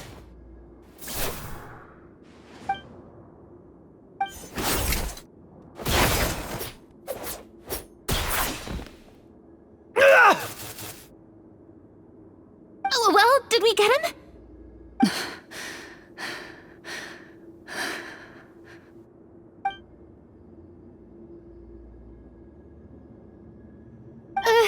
Clorinde? Warm fire flickers across the walls once more. Your vision is now clear. In an impressive display of courage, the 4 of you successfully defeat the uninvited guest. That look in his eyes. It's like he became an entirely different person as soon as I defeated him. Huh? Mr. Florian? Oh, wait. We're supposed to be role-playing. I should stay in character. Speak your name, guard. Why did you lead us here just to betray us? Is this treasure really more important to you than bringing peace to the kingdom? What kingdom? What peace. Those were nothing but lies. I, Florian, am a true Marechaussee hunter, descended from hunters of ages past. So he's also using his real name. Or, wait, was that the name of his character from the very beginning? Then I'm even more confused. If you truly are a Marechaussee hunter, shouldn't you want to help us just like you said before? Shouldn't we fight together for the sake of the people? What do you know? In this day and age, there's no glory to be had as a Marechaussee hunter. What's that supposed to mean? My skills were passed down to me by my father. We lived a life of obscurity in the remote wilderness. Still, he devoted everything he had to being a Marechaussee hunter. And what did he get in return? A life of poverty and pain. In a world that forgot all about him. When he died, not a single person came to mourn his passing. The Marechaussee hunters were the ones who saved this city. We're heroes. We deserved more recognition and respect than this. Is he talking about how no one in the capital seems to remember the hunters and their legacy? I didn't expect the script to contain this level of social criticism. So that's why you want to take the treasure for yourself? You feel like you're owed fame and wealth? If you already knew where the treasure was located, why didn't you just come down here and take it? Because I still needed the final key. Only a true Marechaussee hunter is capable of passing through this final door. As someone who sought to hurt others for his own gain, Florian lost that right long ago. Okay, but what is this treasure anyway? We've got all the keys, right? So can we just go in and take a look? You're sure you want to go in? We've been talking about it for so long, of course we want to see what's inside! And we've already defeated Florian, right? So he won't try to take it from us anymore. Pesky brats. Watch yourself. Then let's open the door together. All right. Your choice of action is confirmed.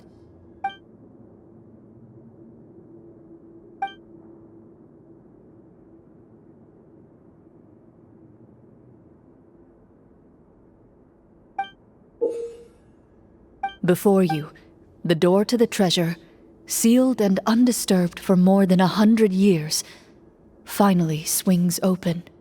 You hear the shrill wail of the door hinge as it rotates for the first time after years of disuse, almost like a sleeping giant letting out an extended yawn. You get the impression that the secrets buried behind this door might be just as heavy as the sound you just heard.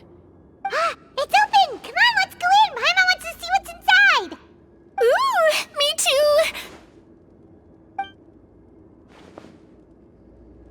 Ugh, uncovering hidden treasure is the most exciting part of adventuring.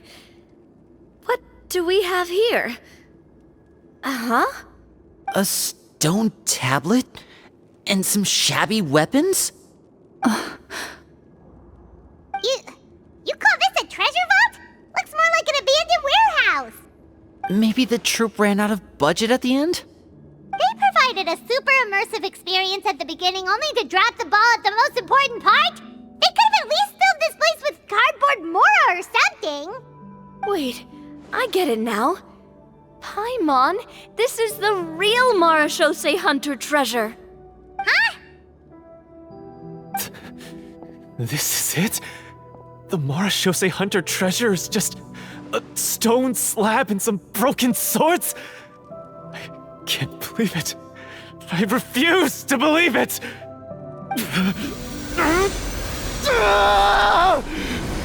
Whoa, are you okay? The Marechaussee hunter before you appears to suffer a serious mental breakdown. He needs to leave the room for a moment to collect himself. One of you seems to understand the significance of the treasure already. If the rest of you wish to follow suit, you may remain here in the meantime and explore your surroundings.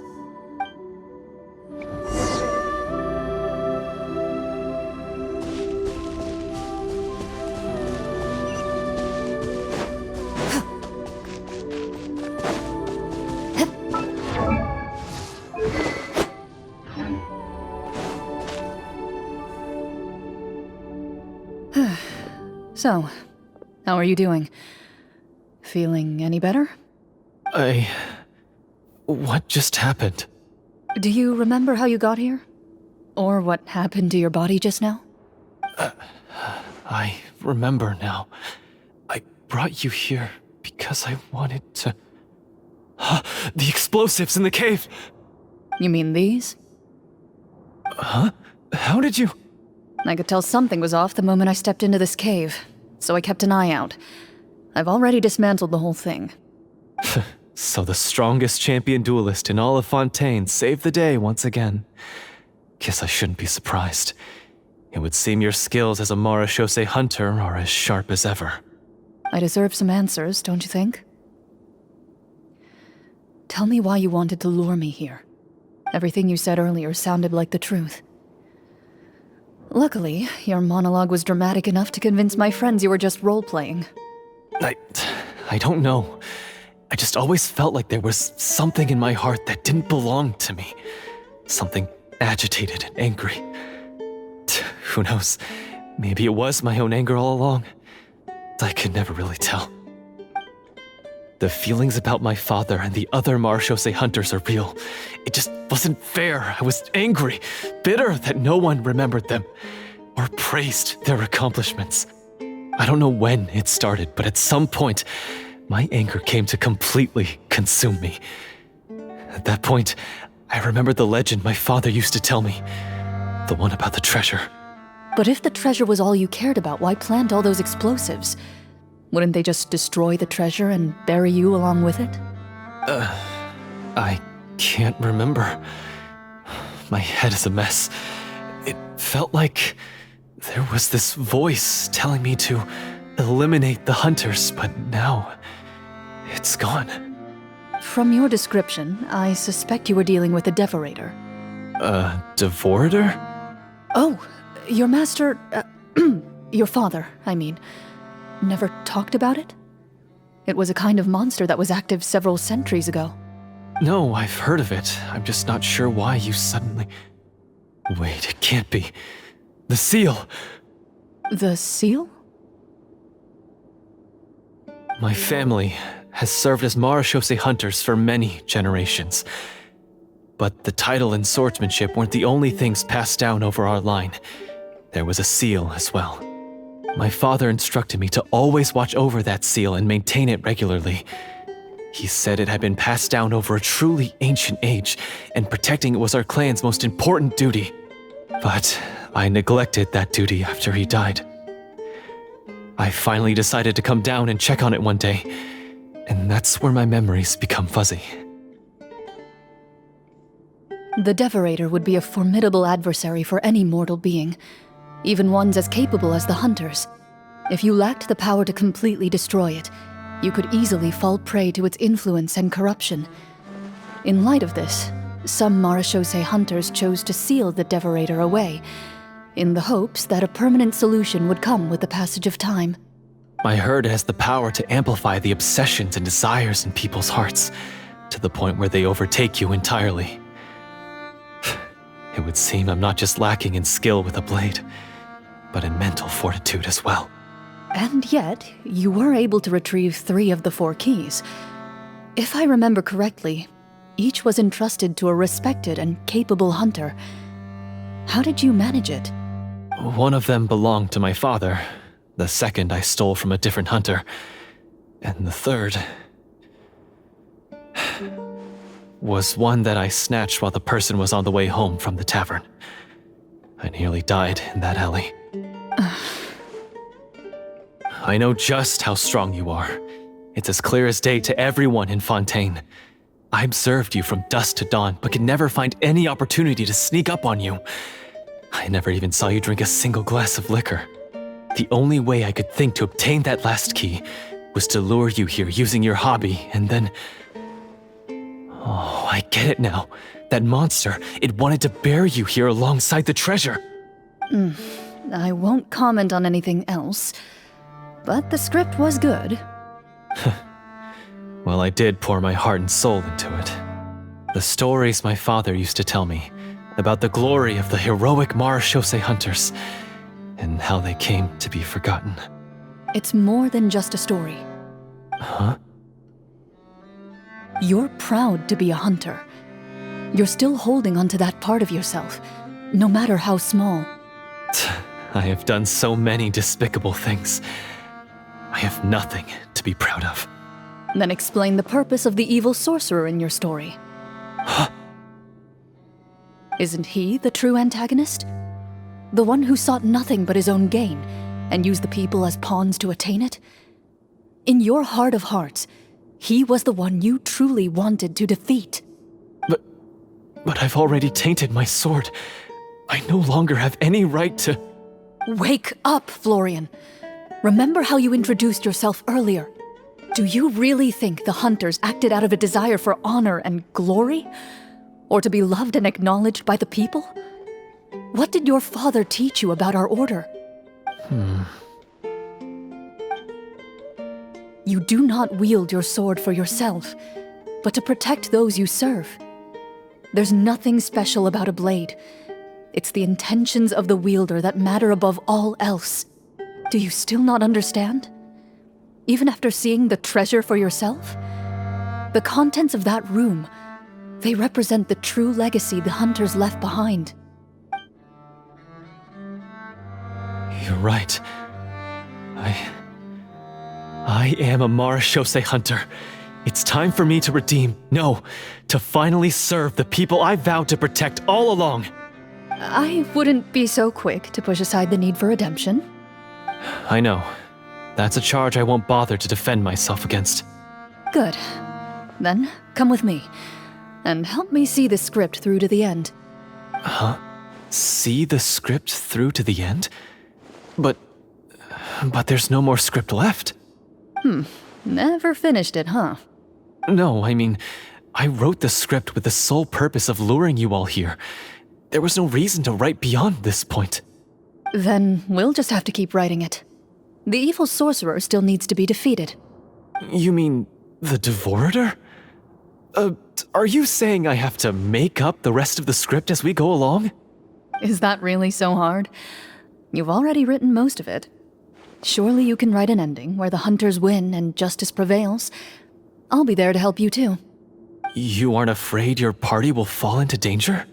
I know what my friends are capable of, and they're all quite skilled. Besides, I need their help. Then, are you going to tell them the truth about all this? I don't intend to spoil the fun. Sometimes, protecting dreams and fantasies is more important than exposing the truth. Don't you think?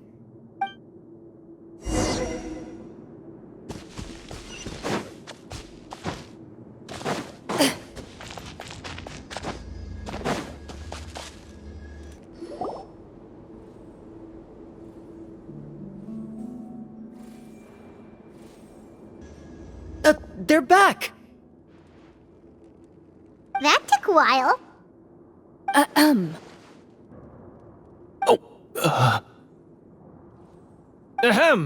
My fellow Marashose hunters, please forgive me, for I have sinned. Tone it down. Sorry. After crossing swords with you and witnessing your courage in battle, I've rediscovered my true self and regained my pride as a Marashose hunter. Oh, do I smell a redemption arc? I confess, I was brainwashed by the evil sorcerer. He asked me to lure you here so he could bury you in this cave. That little... Wait, you're saying all of that wasn't you, but the evil sorcerer? That's right. He's adept at manipulating the hearts and minds of the people. I fell under his influence because I did not possess a strong enough sense of will. Huh! And how are you going to prove that you're a changed man? We're not going to fall for the same trap twice. To be perfectly honest, I only came to my senses after seeing the treasure.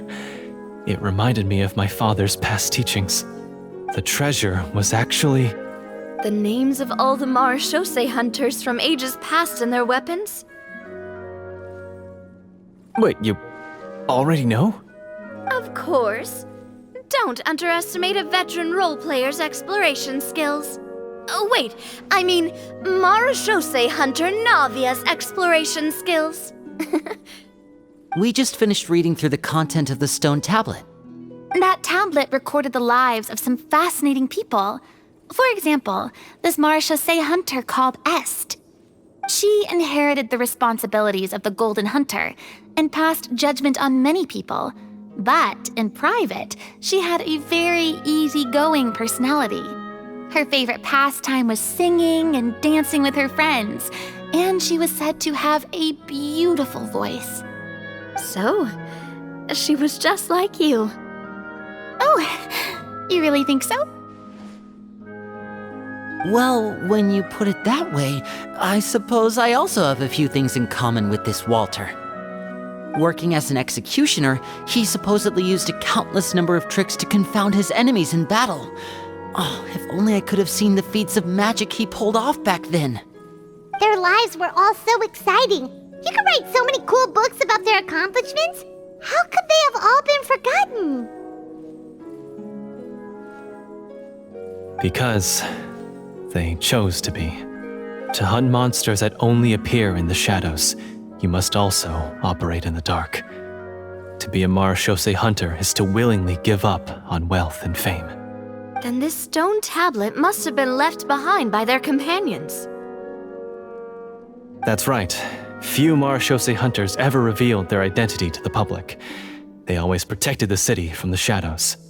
The only time they spoke of their accomplishments would be at night, when they gathered with their fellow hunters in front of the bonfire to share stories of the monsters slain by their hand. So, this tablet was created not so that the hunters would be remembered by the people, but so that they would be remembered by each other. No wonder this place was so well hidden. You regard the stone tablet in solemn silence.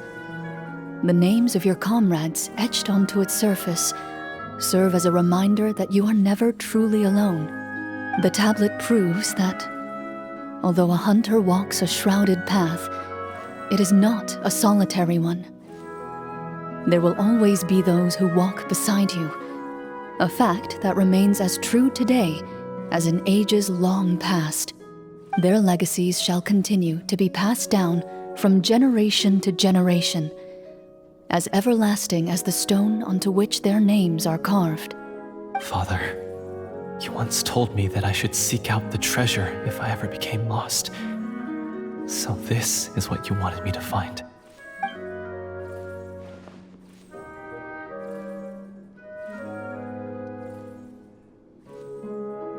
Thank you, my friend. You are very kind. I implore you, everyone, please give me a chance to make up for all I've done. Allow me to fight alongside you and defeat the evil sorcerer that threatens the peace and prosperity of everyone in this kingdom. Well, I say we let you join. Sounds good to me too. Everyone makes mistakes. What matters is what you do to make up for them. I have no objections, but Mr. Florian, do you even know how to defeat the evil sorcerer? When he took over my mind, I gained some insight into his thoughts. Every time I thought of the treasure, he reacted with a strong sense of fear. Huh? He's afraid of the treasure? But there's nothing here except some broken weapons and the stone tablet. What if the secret's hidden inside these weapons? GM, permission to investigate.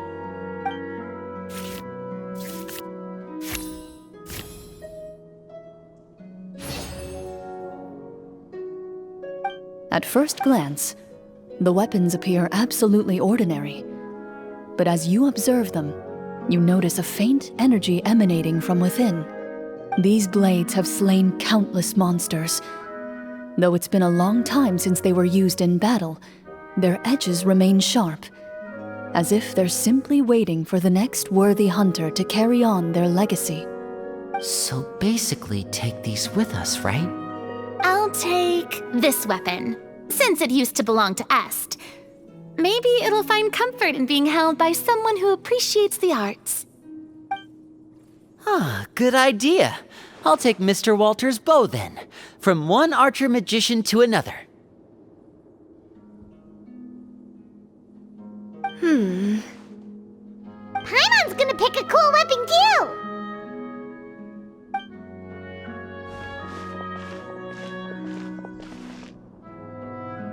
As you grip your weapons, you can almost feel the will of past hunters coursing through your being. It's a feeling of courage, determination, a silent vow passed down from generation to generation that says, eradicate the monsters, no matter the cost.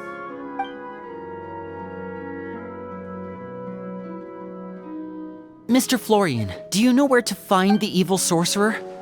I was able to see his surroundings when our minds were connected. I believe he's currently hiding out at the church in the kingdom. We must be extremely careful. He's spent so long living among monsters that he's now taken the form of one. He will not be easily defeated. Then why don't we explore some more and try to find some higher level gear? We don't want to just fight him and lose, right?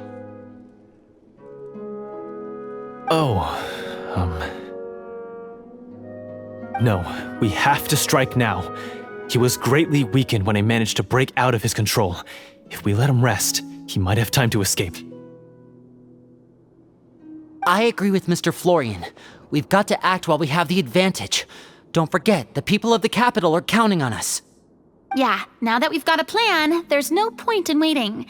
The longer this drags on, the worse it will be for everybody. Yes, that's what's called... Yes, that's exactly right. Alright, you've persuaded Paimon. Mr. Florian, please lead the way. Of course. Follow me. He had to set up so many scenes today, and now he has to join in for this last part.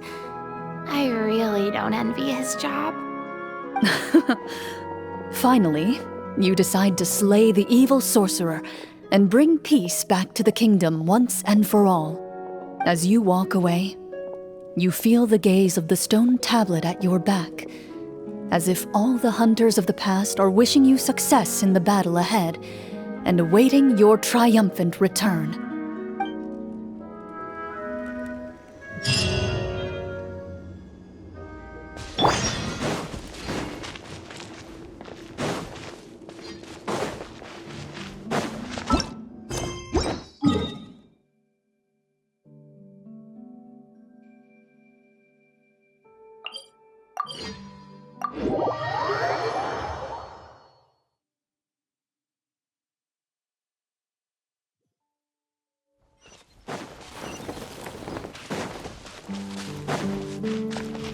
Ready.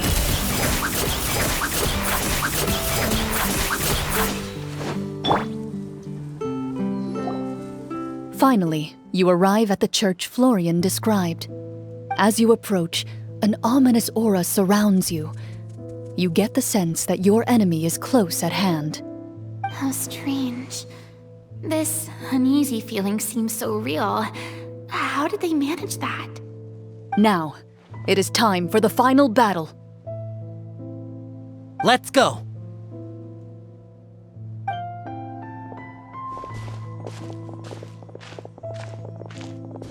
Florian, wait. What's wrong? I think you should wait outside. You've already been corrupted by the Devorator once. It could easily re-enter your mind and take control of your body. I don't think it's a good idea for you to be this close. If it corrupts you again, it's possible you might take on a new form entirely. That's exactly why I have to go. Why I should be at the very front. You mean... Yes. I intend to lure it into my body. That's too risky. If things get out of hand, I might have to kill you. Do you understand how dangerous this is? I understand, but if I do this, you'll have a clear and visible target. The Devorator will have a hard time passing up a chance to enter a body it knows how to control. You won't have to worry about any of your friends being taken over. You're not like me, Miss Clorinde. You're a just and powerful Marechaussee hunter. The monster broke free due to my error. It's only right that I shoulder the responsibility for its destruction. This is... something that I have to do. Consider it a duel to restore my honor. My only request is that you give it your all.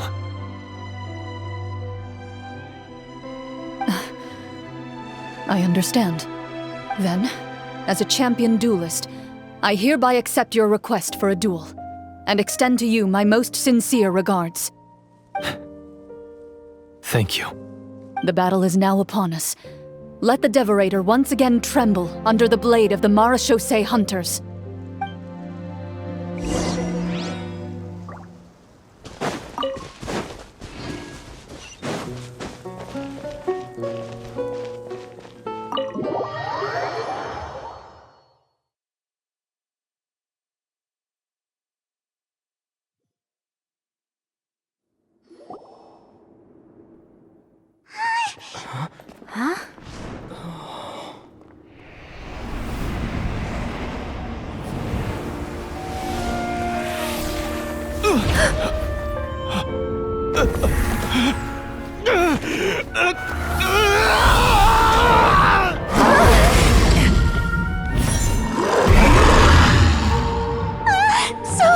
So lifelike!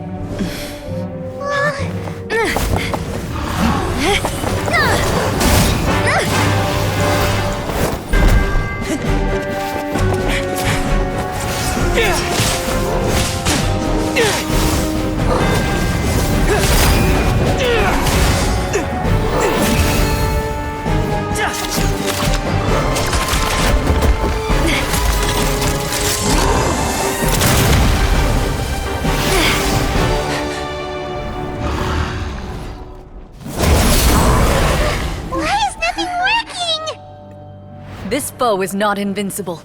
You hold the treasure, the power to defeat it, in your own 2 hands. The treasure? You mean... The names! It's the Marechaussee hunters' names! How are we supposed to... You forget, Paimon? There's still one skill we saved until the very end. Hunters fight not for fame, but to aid the people whenever they are summoned. Walter the Marechaussee Hunter, master of 1,000 tricks, executioner of the Phantom Hunters, I call for aid! Est, the Marechaussee Hunter, inheritor of Cassiodor's will, judge of the Shadow Hunters. Answer my call!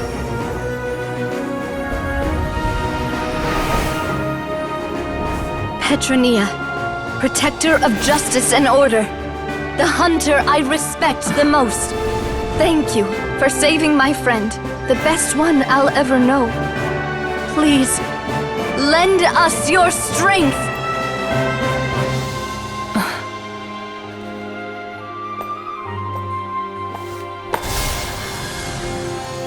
We have come to answer your summons.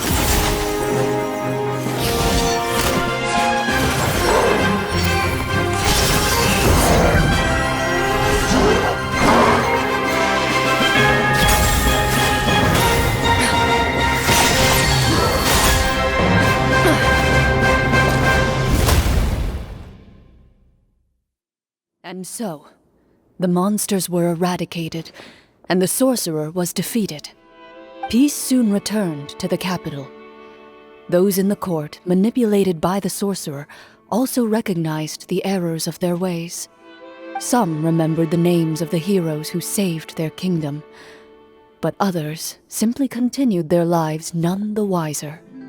Such is the story of the Marechaussee Hunters. They pursue the phantoms in the darkness and exterminate all who pose a threat.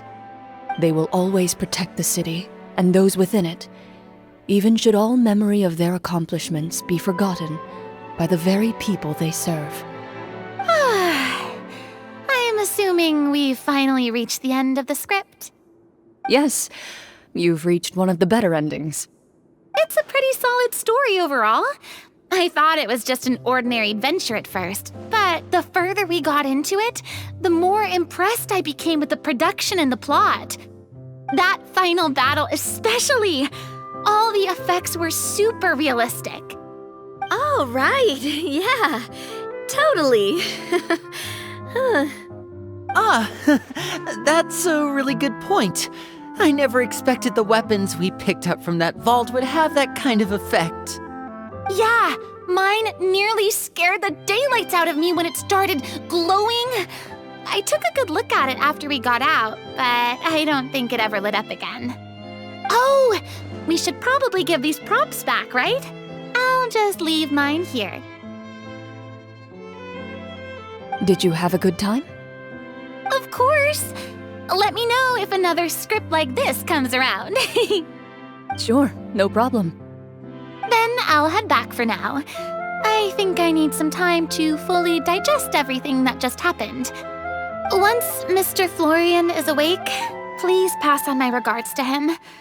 He must be extremely exhausted to have passed out cold like that. You're right. He's had a lot to deal with.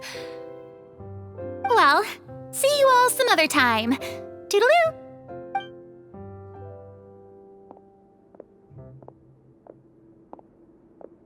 Okay, so, can I ask now? I think it should be fine, yeah. What in the world was going on back there?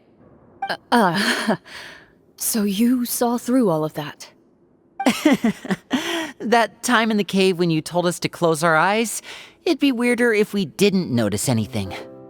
I was dying of curiosity the entire time.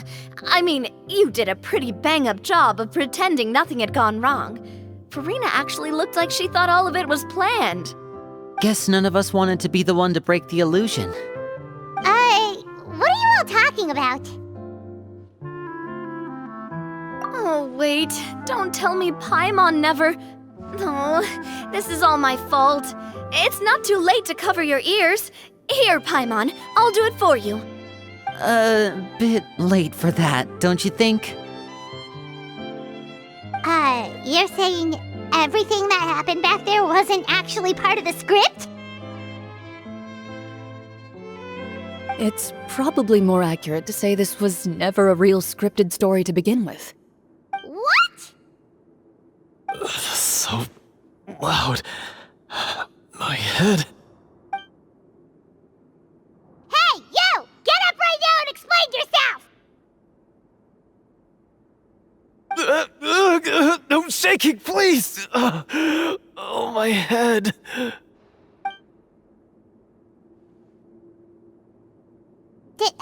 Did Paimon just hear that right? You guys made up that whole last part on the spot? It's not nice to lie to people, but Paimon's gotta admit, that was a really good story, Florian. Oh, and nice improvisation, Clorinde! Yeah, it was like watching a magician improvise a spectacular magic trick after forgetting an important prop.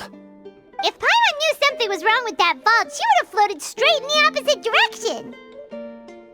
Everything was under control. As if you've ever described a situation as being out of control. I'm pretty sure any situation you consider to be easy to handle would scare a reasonable person half to death. Guess I'm just used to it. You must run into a lot of unexpected situations then. That explains why you're so good at coming up with things on the spot. As for you, Florian... I know there's no excuse for what I did. I'll turn myself into the guards at once, confess my crimes, and accept any punishment that comes my way. I would say you've already suffered more than enough. What? You may have been blinded by fame and fortune in the beginning, but your actions during the final battle had proven you to be a true Marechaussee hunter. You'll be far more used to the city above ground than below. Your job as a hunter is more important. But... Of course, you'll still need to take the keys and pay a personal visit to the two hunters you wronged. Prepare to accept any terms they give you as well. Yes, of course. As far as I'm concerned, though, your showing in the duel was enough to prove your honor. Then I'll do exactly as you said. I'll go return those two keys right now. Thank you so much, everyone. I'll do my best to prove myself worthy of the second chance you've given me. I swear this on my name and honor as a Marechaussee hunter. Until we meet again, everyone.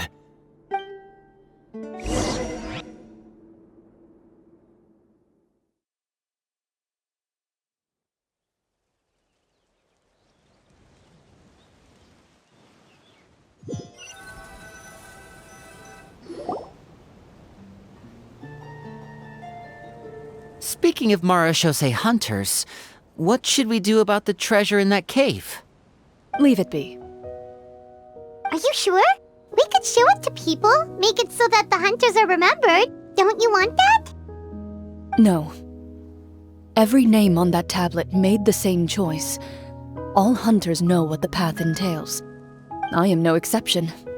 My identity as a Marashose hunter is not something I need people to remember. I wish only to be recognized as a champion duelist. Nothing more. That's certainly very different from the path of a magician. Still, I admire your decision. Wait, Paimon just remembered something. If there were no special effects involved, why did our weapons begin to glow during the battle? That's because the Marashose hunters of ages past would often imbue their weapons with special enchantments to suppress the monsters. Whenever a monster was nearby, their weapons would start to glow. Oh, so that's why they had an effect on that guy near the end. I really thought the summons were doing all the work. Well, I'm sure the summons were a part of it too. Oh? How so? This particular devorator probably hailed from the same era as the hunters we saw in the room.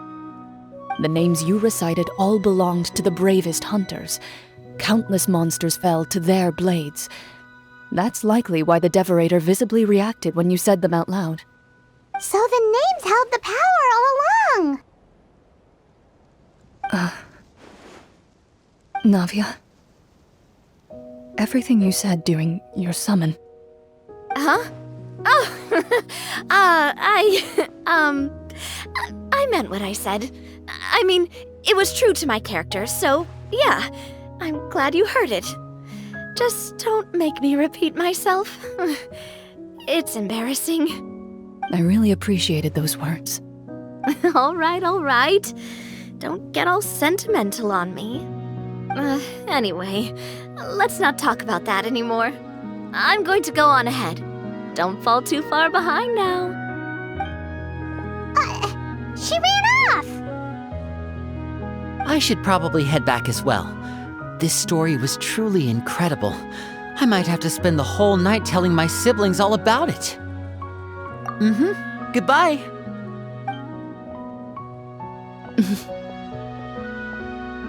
Traveler, should your name and deeds be forgotten, what do you think the significance of your journey will be?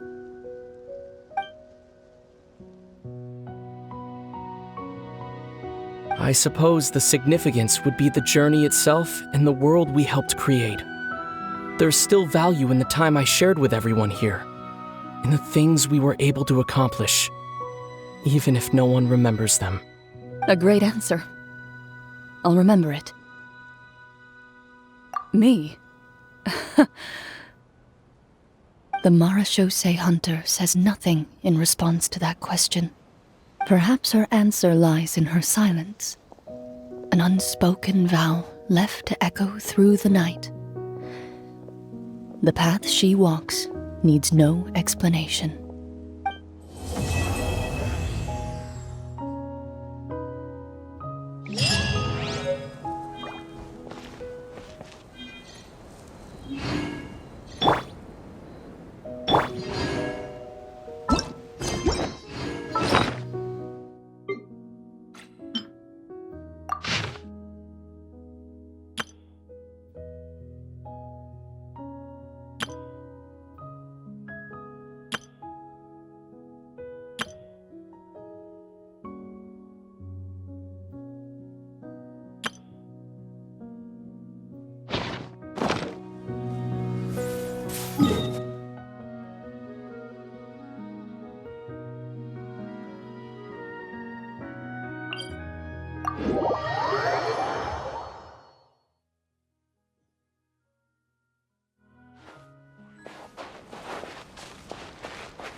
Into the shadows.